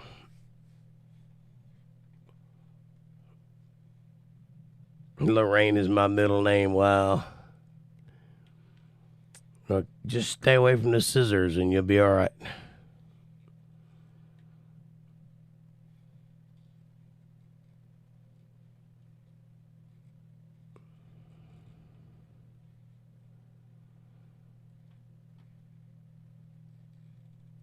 Do you know why, Diego? Christ did say that. But do you know what the moral of that story was? Almsgiving in public or being seen by other people.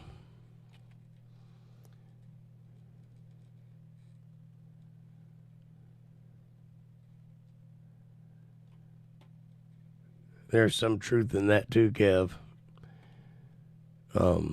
That's what the Tower of Babel was about. God had to come down himself in person to see what was going on. And he said, if I don't put a stop to this, there's nothing they can't do.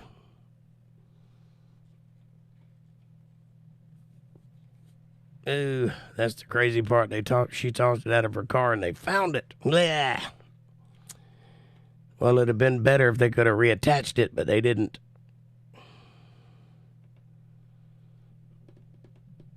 The deep penal queen.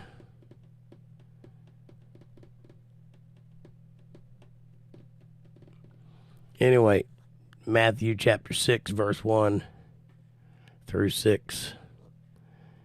Don't give your alms in public. The reason behind that is because when you give of your riches in public, you're doing it to create an image of yourself. The whole point is to give in private so that nobody knows you gave it. Because if all you care about is giving or serving, then you don't need any accolades for it. You don't need a big pat on the back. You don't need to be the big philanthropist. So when you give in private. If you do it in public, it's because you're trying to make a scene. That's not ever good.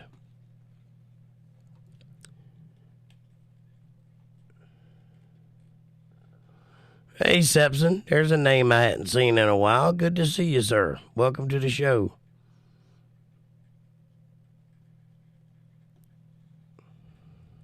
I'm late, but I'm here. I'm glad you're here, buddy. I hadn't seen you in a while. You need to start coming back more often. We miss you around here.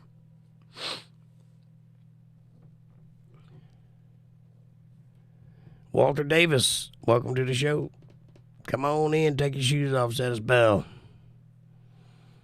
Stream imminent.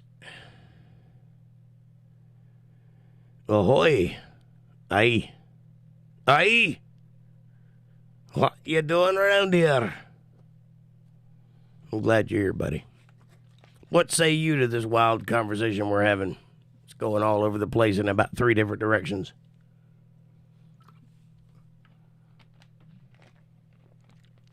I watched How to Get Killed in One Easy Lesson.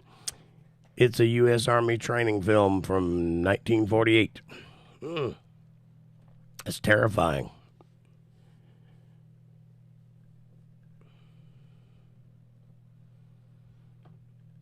I just got here. I missed most of it. You didn't miss much. Just dribbling.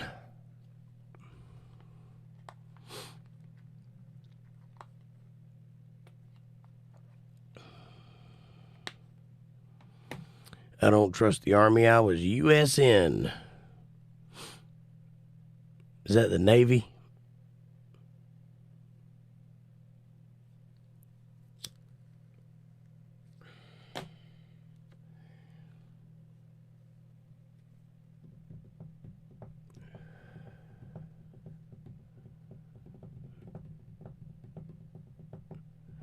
My father was Navy.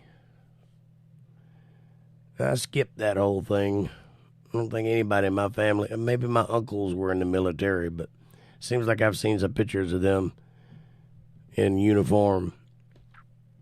I had a couple uncles that did it, but my father didn't and I didn't. That's not to say I don't appreciate it, and I know exactly what that means, you know. Just didn't. I was born at the wrong time to be drafted. And it just never seemed like a thing. A pony, a rifle, and a dog. Yeah. A pony.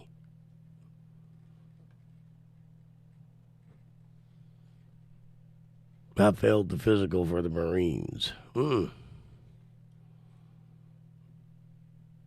I wanted to jump out of airplanes. The Navy has few, but Army has the majority.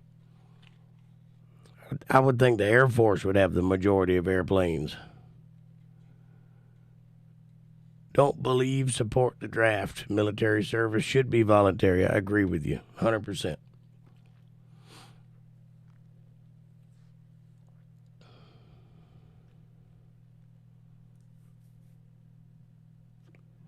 It should be voluntary, and it should be necessary.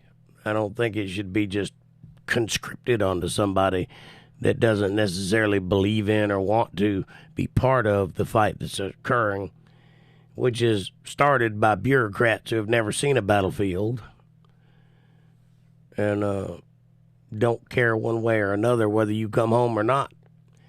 I don't like that part of it either. I don't blindly follow anybody's orders other than God's.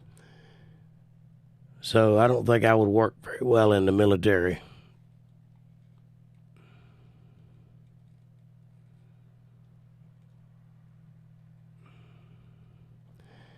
Got to be 5'6" or shorter to fly in the Air Force.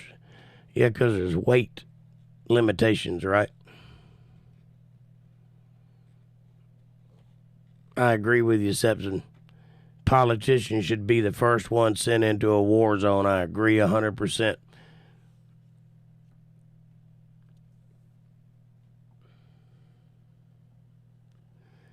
Taller than that, you won't fit in a fighter jet. I got you.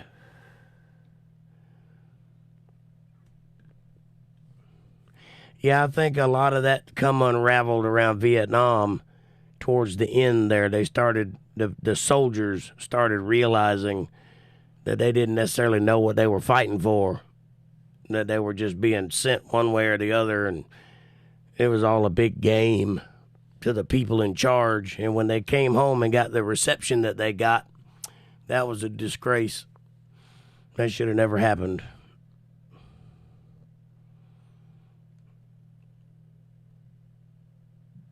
If you eject, your legs will get cut off at the knees from the dashboard. Oof.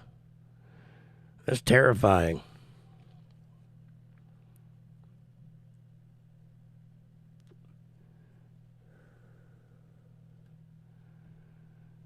Yeah. Thought it was weird that I could die at 18 but couldn't drink a beer. Yeah, I think that's weird too.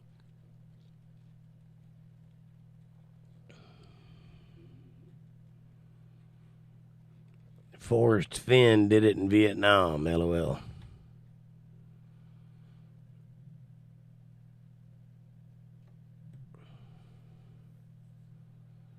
That was a strange battle there. If that were biblical, that would have been one of those that God did not tell us to go do. That's what I was told. The Marines flew a lot of planes, so I tried there. He was sick something.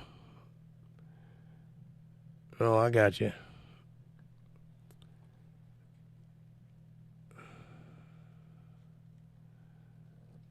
Is that bosun mate, 3rd class?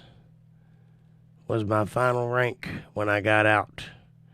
I was a bit of a screw up while I was in. I went on a medical cruise that I don't remember half of the port calls. So much alcohol. Well, I guess you'd probably have to do something to stay sane in a war zone. That's kind of pressure I couldn't imagine right there. Watching your buddies get blown away right beside you. I just can't imagine it. I pity anybody that has to go through that. And admire their strength of courage when they survive it. That being said, I wouldn't recommend it to anybody. I think it's kind of silly to put your life on the line for something of so little value. That being said, if somebody came here and started some nonsense, I would be the first one on the front lines with a, locked and loaded and ready to go, because I believe in defending yourself. I don't believe in offensive stuff. I don't think we should ever go to somebody else's house and start a problem. I read the Bible while in war, and I hear you. It's a good time to read it.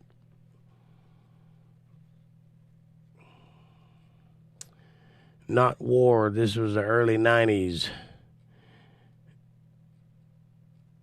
Mediterranean spelling. Crews got to see the coastal countries for free. That's awesome. This was the early 90s. I had a friend did a few tours in Vietnam, says Walter. Then flew for the CIA with Air America till it ended. Interesting.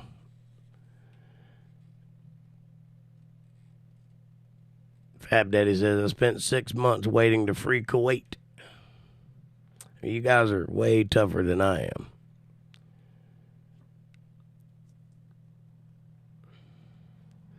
Were you in Israel port in 82, 83? LOL. I did not mean to derail the conversation. No, sir. You're doing exactly what this conversation was doing, going wherever it goes. That's fine. You say whatever comes to mind. Holy Hannah.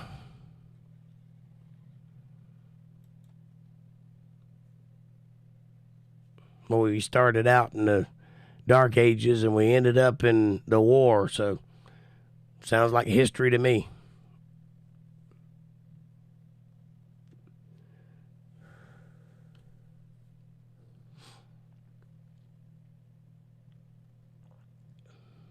Oh, 90s.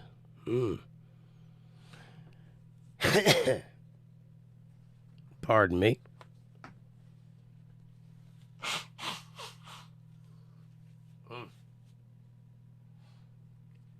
Goodness gracious. Clinton. Blech.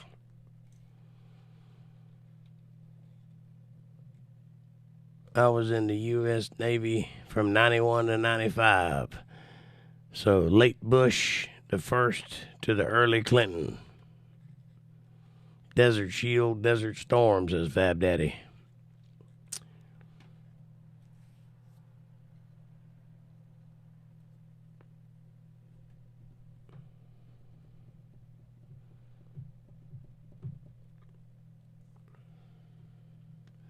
'89 to 93. Wow. Hey, won't you guys do me a favor while we're sitting here discussing battles? Hit that subscribe button and press the bell icon so you get notifications of when I'm going to be online. Smash that like button. It's right in front of you. It's free. It takes no effort at all, and it really does help the channel with the algorithms, and it helps us get recommended to other people, so please hit that like button. Share this video with people you love. Hey, better yet, share it with people you don't love. Bring them into our family. Make them part of the fold. Be part of their solutions, not part of their problems. Leave comments down below and let me know what you're thinking about. Question me, curse me, bless me, challenge me, confront me, conform with me, drink my Kool-Aid. Hey, make your own Kool-Aid as long as you're thinking critical. That's what I really want. And if you dig what I'm doing, you could see the value of what I'm trying to create, and you'd like to help out, and you'd like to support this channel or my work, you can do so by going to paypal.me/jakejohnsonband. Or if you're a CashApp user, you can go to $JakeJohnsonBand. Every little bit helps, and I will put it to good use. And I am grateful for your confidence and your support, and I will do everything in my power to be worthy of it. And with that, I will take the rest of your questions and comments as we round out this video for tonight. Y'all are great, says April. Thank you, man. Alpine says, I went on the USS Kennedy battleship on a school trip. Talked a guy out of his hat. Even have a picture in that hat. And that's excellent.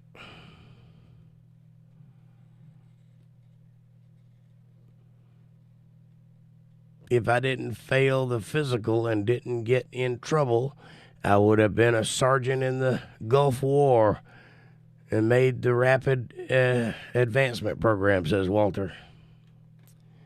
Sepsis says the USS Monongahela. AO178.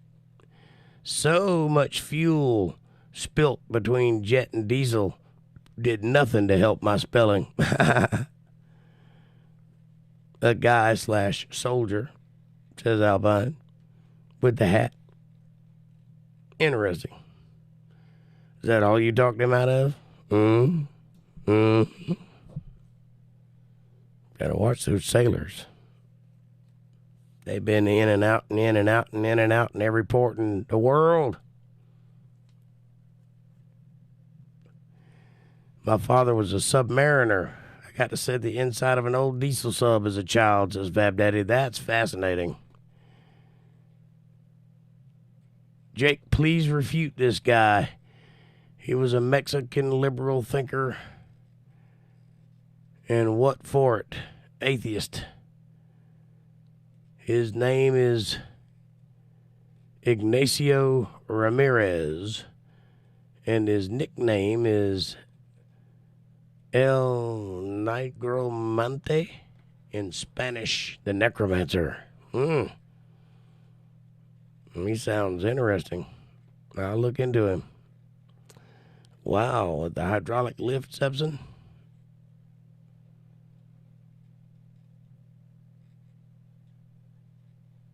April says, thanks, everybody. I enjoyed it. Much love to all. Well, we love you, too. And I love you guys all.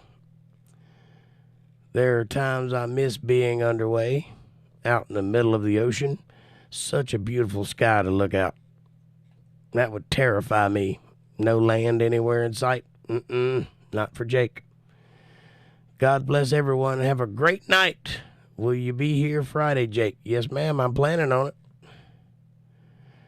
Lord willing and the creek don't rise and my health holds up, I will be. And I have the hat, too. Picture of the guy giving it to me. Mad crush for a 15-year-old girl, I bet. Sepson, where are you, says Walter Davis.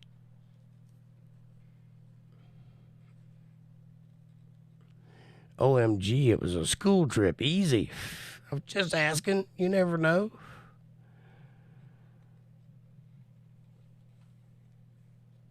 I meant just refute this phrase. His name is Ignacio Ramirez, and in Spanish his nickname is necromancer in English.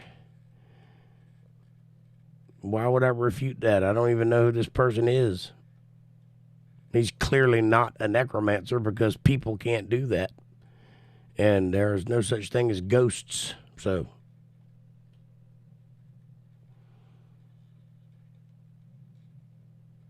what do you want me to refute? He is not Ignacio Ramirez.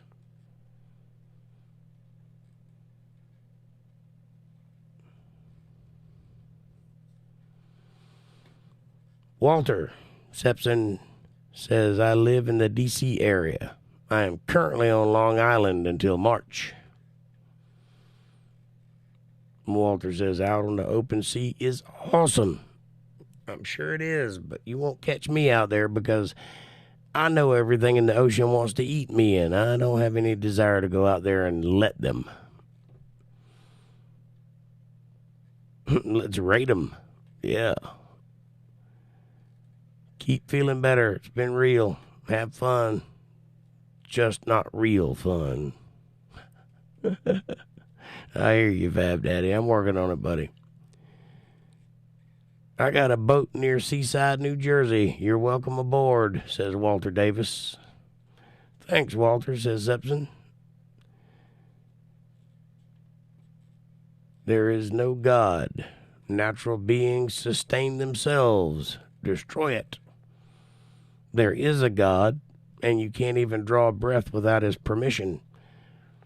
That's evident in everything that exists in the world, because everything that exists in the world, the likelihood of it existing randomly is 0 to the 45th power on every metric measurable. It could not have occurred accidentally. It could not have occurred randomly. The only reason that we are here is because everything in the universe is tuned so finely to work in exactly the way that it does, that life can happen. And it stays that way so that life can continue to happen. If any one of those things, the location of the planets, the size of the planets, the speed of the planets' rotation, any one of those things, if it were changed by 1%, all life would cease to exist almost immediately. There's no doubt in a thinking person's mind that there is a God. Now, what that is up to interpretation as much as it is for anybody. But the fact that he's there is non-negotiable. He's there. See you then. Good night. Talk to you later, everyone. April, pleasant dreams. I love you. Fair wind, April. Is your last name Brown? No. When you come out for the harbor concert, we will keep it close to the shore, Jake. As long as I can see land and I can swim that far, no, I don't care. I'd go wherever you want me to go. There's no problem. Dang it. Fair winds, April. Good night, April. God believes in you even if you don't believe in him. That's right, Sebson. You got it, buddy. A lot of Americans, founding fathers, were deists. In other words, they believed in God, but they didn't believe in divine revelation, divine intervention, and miracles. Well, at least they were on the right track. They were smart enough to write it into the Constitution. That's what matters. Alpine says, good night, April. Love you. Love you too. Got to get up before the sun rises, says Kevin Cox. Yep, I got to get up at the ass crack of noon. Good night, everybody. It doesn't tell me anything about him as a person other than he thinks he's a necromancer.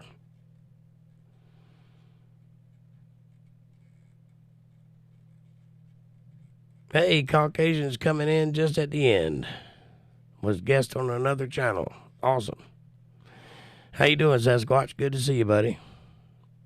Tiny Dancer. Yeah.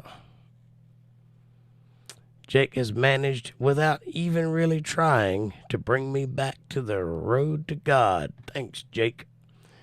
Sebson, it is my honor and my pleasure, and it's a privilege to do so. And if I can do that for just you, then my presence on YouTube is worth every second I put into it, if it's just you. And if I can reach a few more people, that'd be even better. But thank you. Thank you for acknowledging that, and thank you for continuing to go in that direction. I promise it will never lead you to a place that you won't be happy. It'll never lead you to a place where you won't be completely sure of yourself. Ahoy, Caucasian. I'm alive. I'm barely alive, but I'm here. OMG, Sasquatch, you need to tell Troy to chill and that I'm real PLS. LOL. Por favor. Dude, you are welcome. I may miss shows, but you are on my mind. Thanks again. Well, the good thing about my shows is they're there forever, so you can go back and catch any one of them anytime you want to, and I'm covering the entire Bible. And this time through, from Genesis on, we're getting deeper. So if you want more knowledge, watch from the second time through. And they're all clearly labeled. So, did I try frankincense? I haven't had a chance to leave the house and go get any yet, but I will. I promise. I wouldn't even know where to look for it at unless it'd be a herb store or something. Like a apothecary.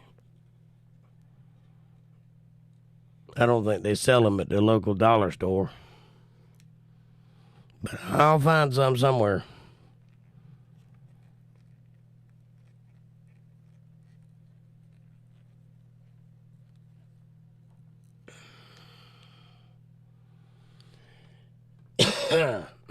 But I'm almost through it now. I think I'm done. I think I'm on the road to Minden.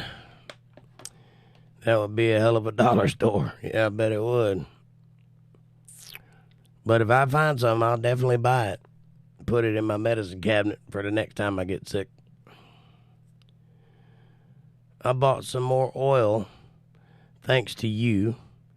Got to breathe easy. It has spearmint, and you were right. I'll definitely give it a shot, Walter. And I'm glad that you got some oil and you're breathing better.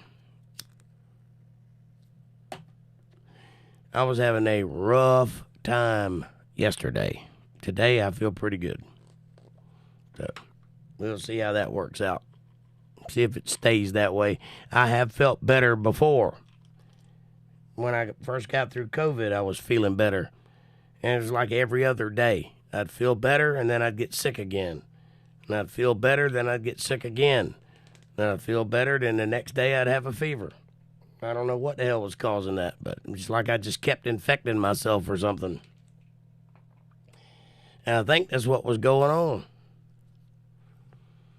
I think I was reinfecting myself. I can get it at Safeway. Okay. I don't have a Safeway around here, but I'll check it out. I'll go to the CVS and see if they got any. Alpine, where did you get it? Safeway.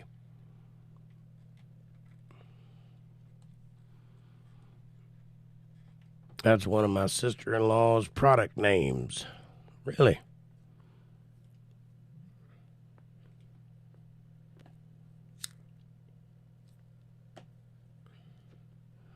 Caucasian, you been doing all right, sir? I hadn't heard from you in a while. I've been dying over here of the COVID. But I think I'm getting better. Can't last much longer. She is an herbalist. I'm fine, just busy. I'm glad to hear it. Busy's a good thing, right?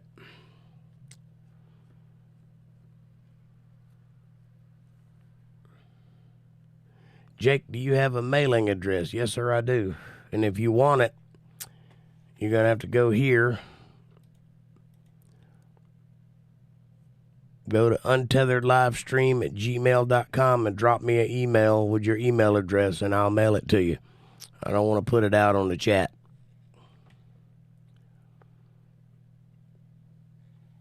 All right. I appreciate that. It means a lot. Thank you.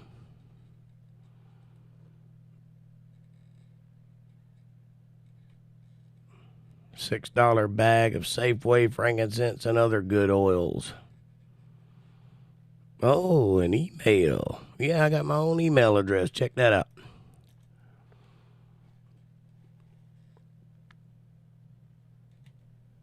UntetheredLivestream@gmail.com. Just shoot me a line and I'll send you my address. Jake gonna get a long email from me that he should read on air. I'll gladly do that.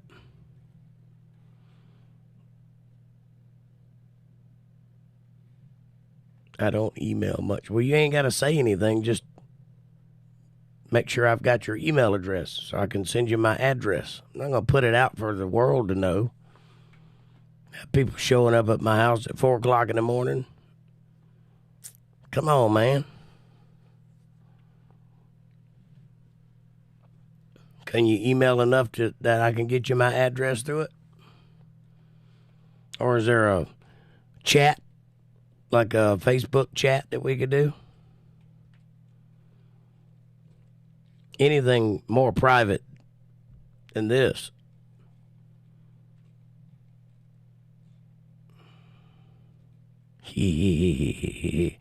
Yeah, man. If you guys have anything that you want me to read on the air, just email it to me and I'll be glad to do that. Just make sure you write in the top whether you want me to publicize it or not. Thanks for joining, Zepsis. Always a pleasure. It always is. I don't know anything about IRC. I know it exists. I know what it is. I just don't know anything about it or how to use it.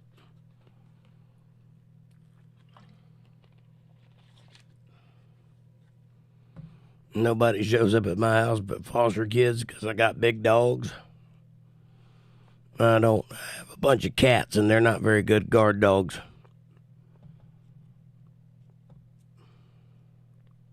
Bunch of feral cats. They see a person, they run.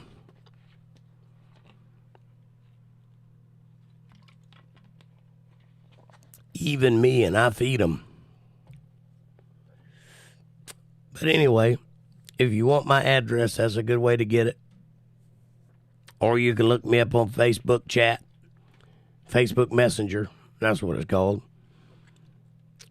Be under Jake Johnson Band. Dogs are the best, I agree. Did you pull down my number?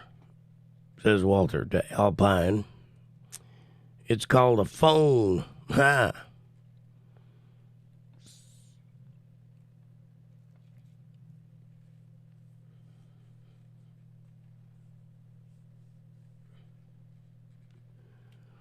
Yep, I got one of those too.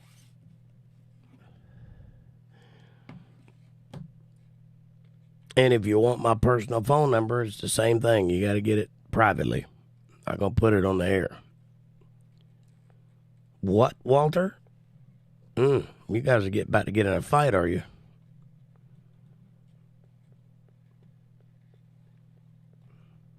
Scary.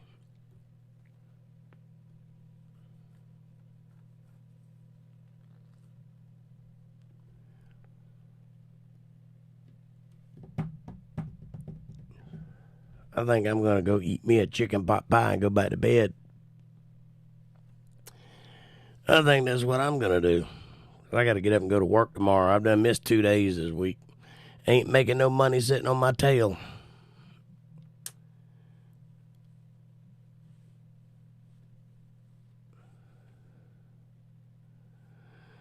I put up my number and it disappeared. I don't really care. I'm just curious. No, I think maybe YouTube might have done that. Dude, I would be too apprehensive to talk to you over the phone. Why? I got liquid courage most nights. Why? I'm just a dude, man. I'm nothing special. You can talk to me anytime you want to.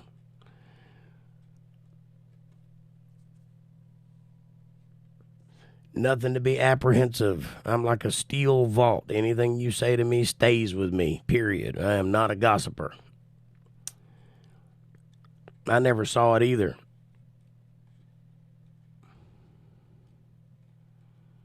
Try it again. See if it goes up this time. This time, don't put the dashes. Just put 3 numbers, space, 3 numbers, space, 3 numbers, or 4 numbers. And see what happens. Strangers. I don't do well with strangers. Well, we're not strangers. You know me. I know you. It's just a matter of how much we know each other. But we're not strangers. Did anybody else see numbers appear in the chat? Because we didn't see it. Nope.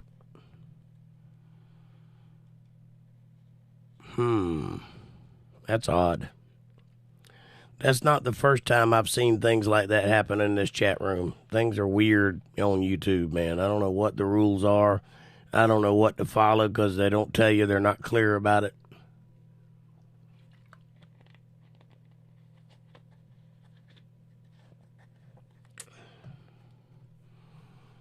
I've had this number for 30 years. All the telemarketers have it. Leave a message or a text.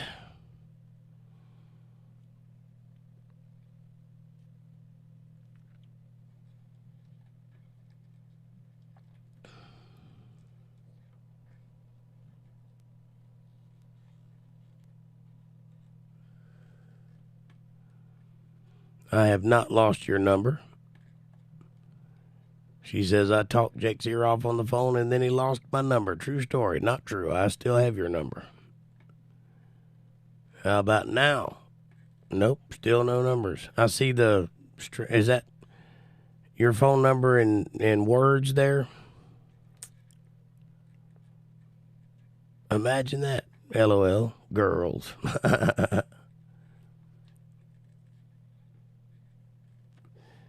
All right. Let me see if I can put it in my phone. And don't get offended if I don't call you now. Contacts. Add contacts.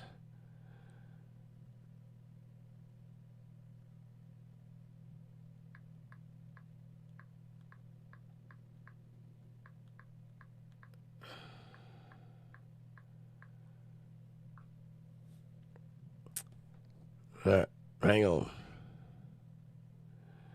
703 439 4646.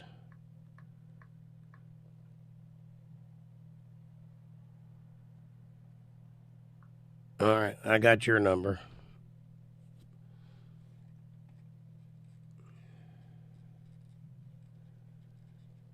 Now, Walter, what's your number? And I'll send you my mailing address. Do it like Sepson did it. Just write it out.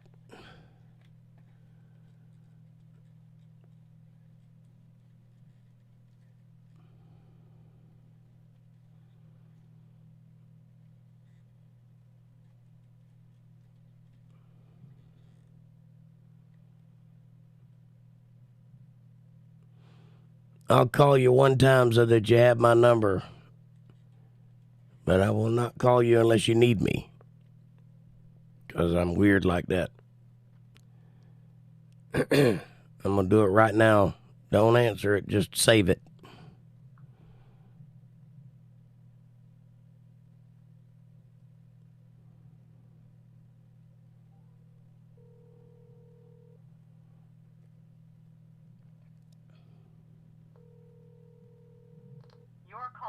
Forwarded to an automated voice messaging system. Well, there you go. Well, now you have my number. I just did test it, Alpine. Write the number in letters. Just write it like 4, F-O-U-R. You know, just write it like that.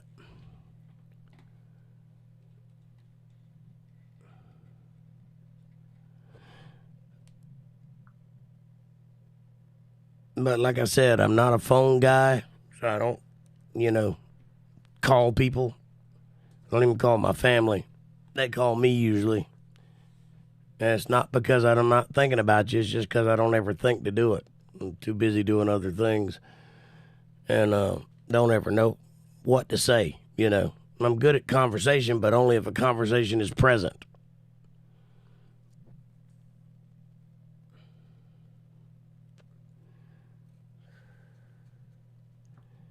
But that method did work, Walter, so if you want me to have yours,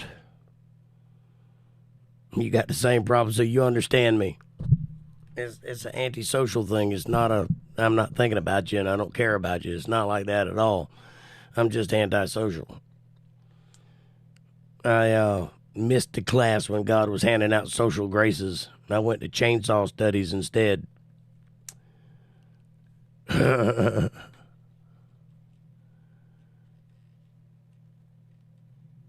Yeah, like 7. You get the idea. Bye.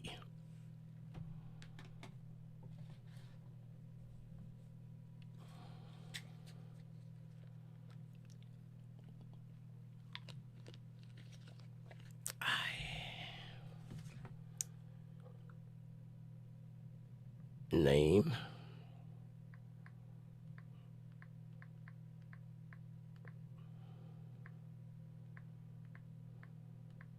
All right, I got you all keyed up. I just need a number.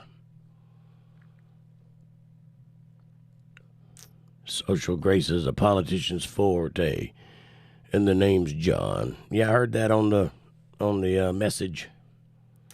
I got you.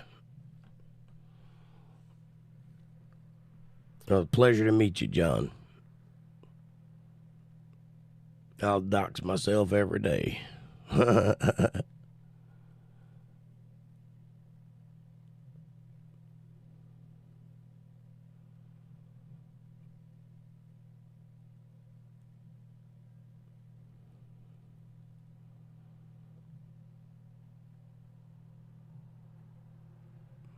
That's weird that it won't let numbers come through, though.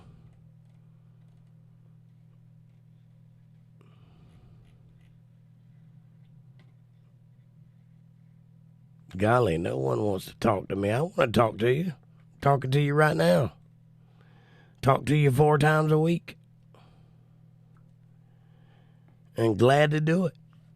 I enjoy your company. You're a very good conversationalist.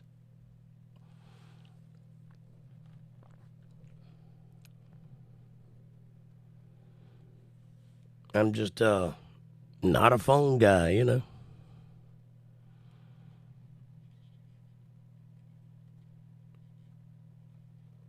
If the COVID comes back around, Jake, give a shout out and I'll send some frankincense out. Are you telling me you've changed your mind? You don't want me to have your phone number?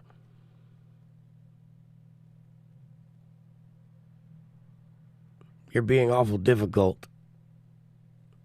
I was just going to send you my address. It's not like I was going to call you every day and ask you how you're doing.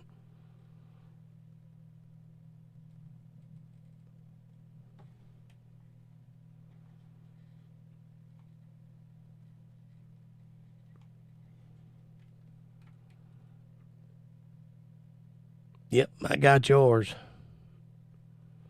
How did your numbers, those numbers came through? Yours did, Alpine, but I haven't seen Walter's pop up yet. I can't call you, Walter, because I don't have your number. That's what I'm waiting for.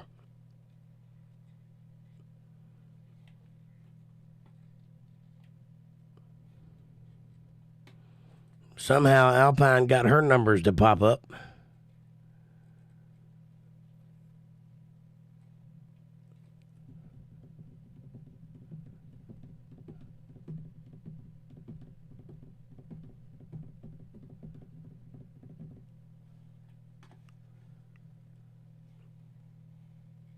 I wrote it out. That is my number, Alpine. Oh, yeah. Yeah, she just, I see what's happening there.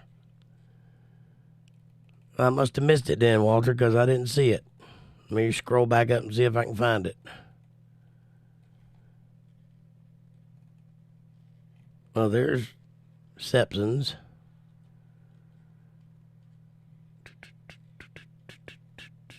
And then it says, now it's up, says Walter, but I don't see any numbers. It's all good, is the next thing Walter says. And then the next thing he says is, write the numbers in letters? Yes. Next thing would be, if the COVID comes back around, Jake, give a shout and I'll send some frankincense out. Call or text anytime. I do not see any numbers. It's in the words.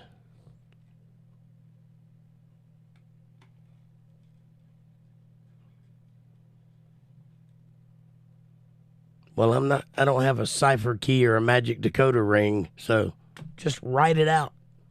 It's not that hard. Never trust YouTube.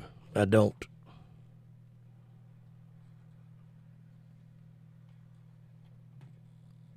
If anybody sees it, copy and paste it and put it back in the chat for me, because I've looked and I can't find it.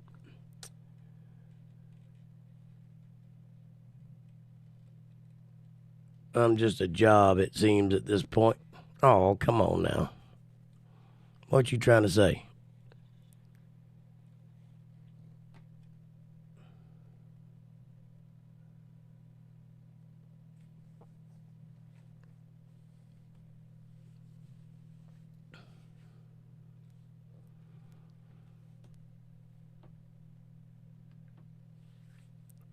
I think you're lovely. I think anybody would be blessed to call you a friend.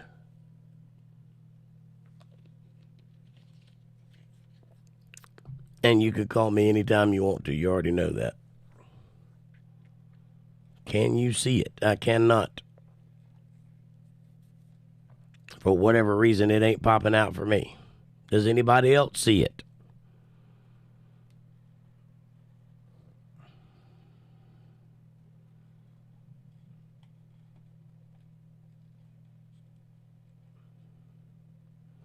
So nobody else sees it either, Walter. I don't know what you did to piss YouTube off. Alpine put up just numbers. I may be a little drunk.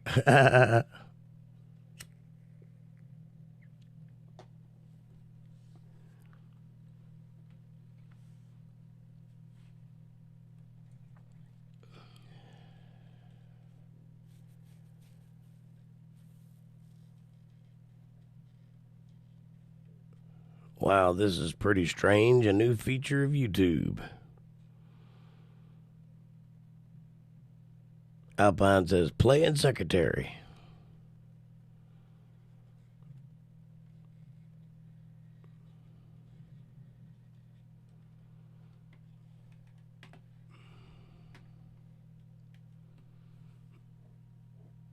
Wait.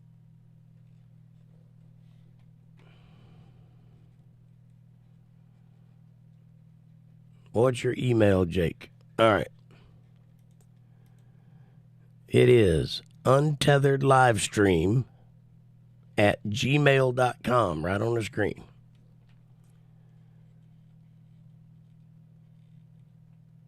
Oh, I learned my lesson with you, Sir Jay. What do you mean? Was I not polite with you when you called? Did we not have a good conversation that lasted a long time? Didn't I give you all the time I had? What do you mean you learned your lesson with me? Is that bad? Did I do something wrong? You don't love me?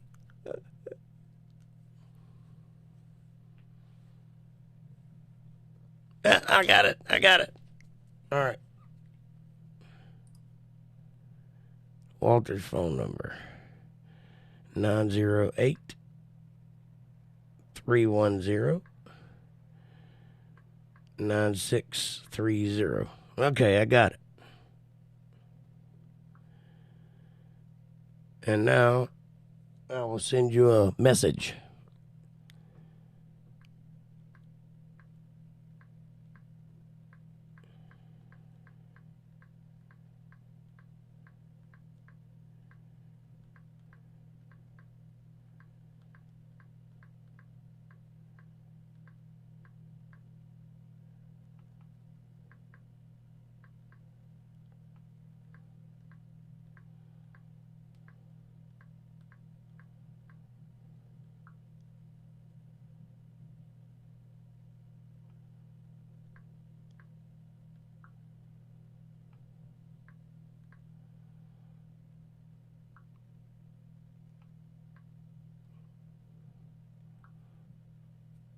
All right, now you should have my address.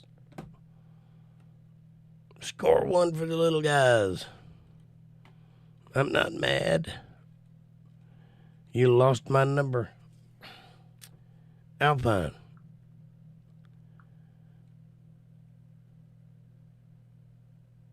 Contacts.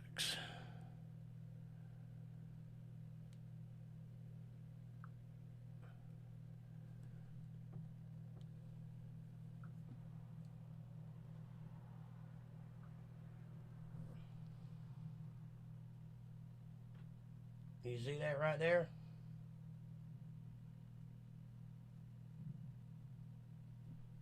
Do you see it? It's a little blurry, but you should be able to make it out. It's the one on the bottom. It says Alpine Gulch, Untethered Live friend. I did not lose your number. I have your number.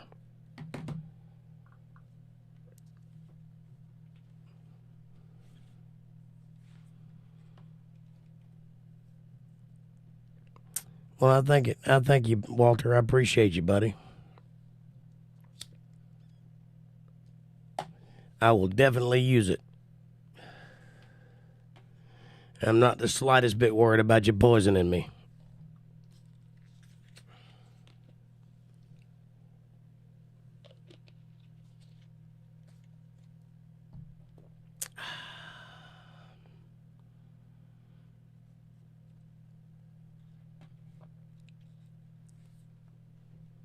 Uh-oh.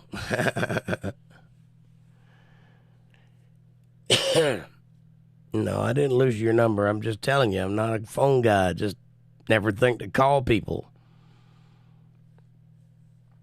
I'm kind of a misanthrope.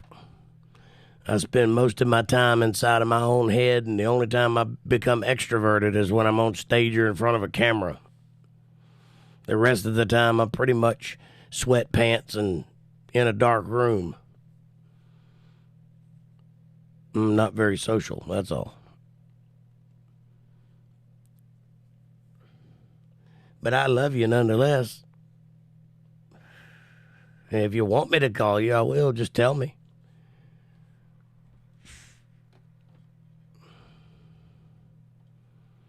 I don't have an excuse. I didn't make up the first excuse.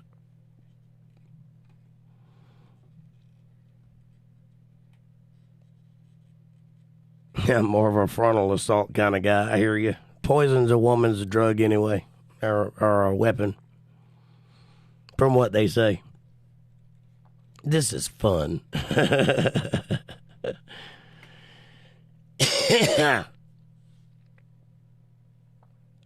Yes, it is, Sepson. Yes, it is. I've gone an hour past the time I'd normally stop. That ought to tell you how much fun I'm having.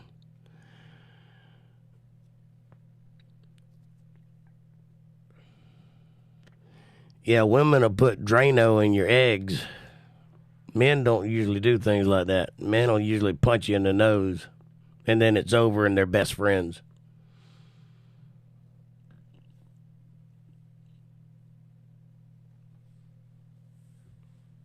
Who want crank calls?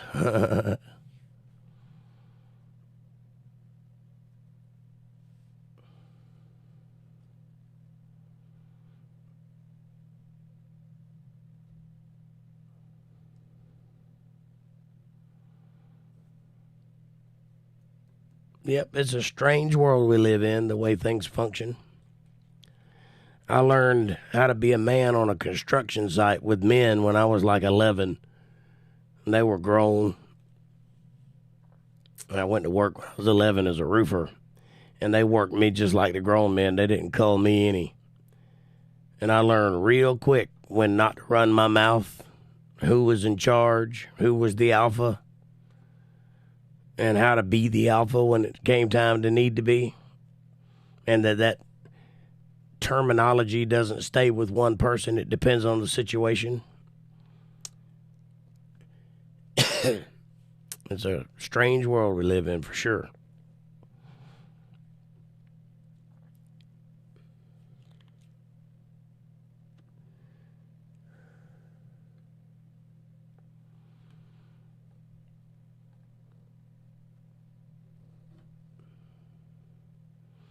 Okay, I'm off to sleep. Fair winds and following seas, y'all. Back at you, sir. Have a great night. Thank you for coming in. And maybe we'll see you Friday. This is why girls don't give out their numbers. Y'all silly dumb sometimes.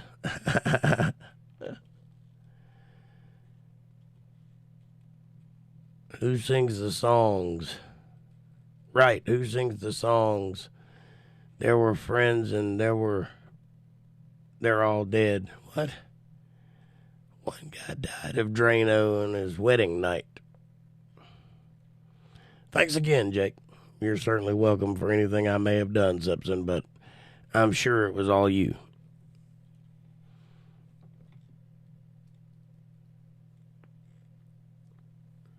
Alpine says, safe travels, Simpson.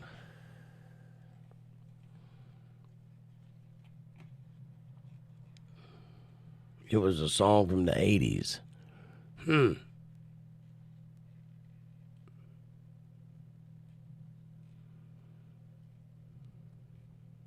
I don't think I've heard that one. Anyway, we have gone a whole hour past time, so I'm going to call it a night. You guys are awesome. Thank you so much for having such a great conversation and keeping things popping and energetic and exciting and interesting. I can always count on you guys for that. You just keep me going, and I appreciate that. Thank you all for being concerned about my health and well-being. Thank you all for being trusting enough to give me your phone numbers and know that I won't misuse them. And even thank you to the one who thought I lost your number just because I hadn't called. Saved 2 souls, got 3 sets of numbers, mission accomplished for tonight. That's right. That's a good one. Good way to go there. Anyway, take care of yourselves and be good to each other. Be nice when you go out into the world. Don't let people push you around. And God bless you too, Walter. And good night, and you're welcome. Anything I can do. All right. Thank y'all. You mean the world to me. You really do. I hope you know that. I appreciate each and every one of you and the time you give me. And I will always do my very best to give it back. Thanks for watching.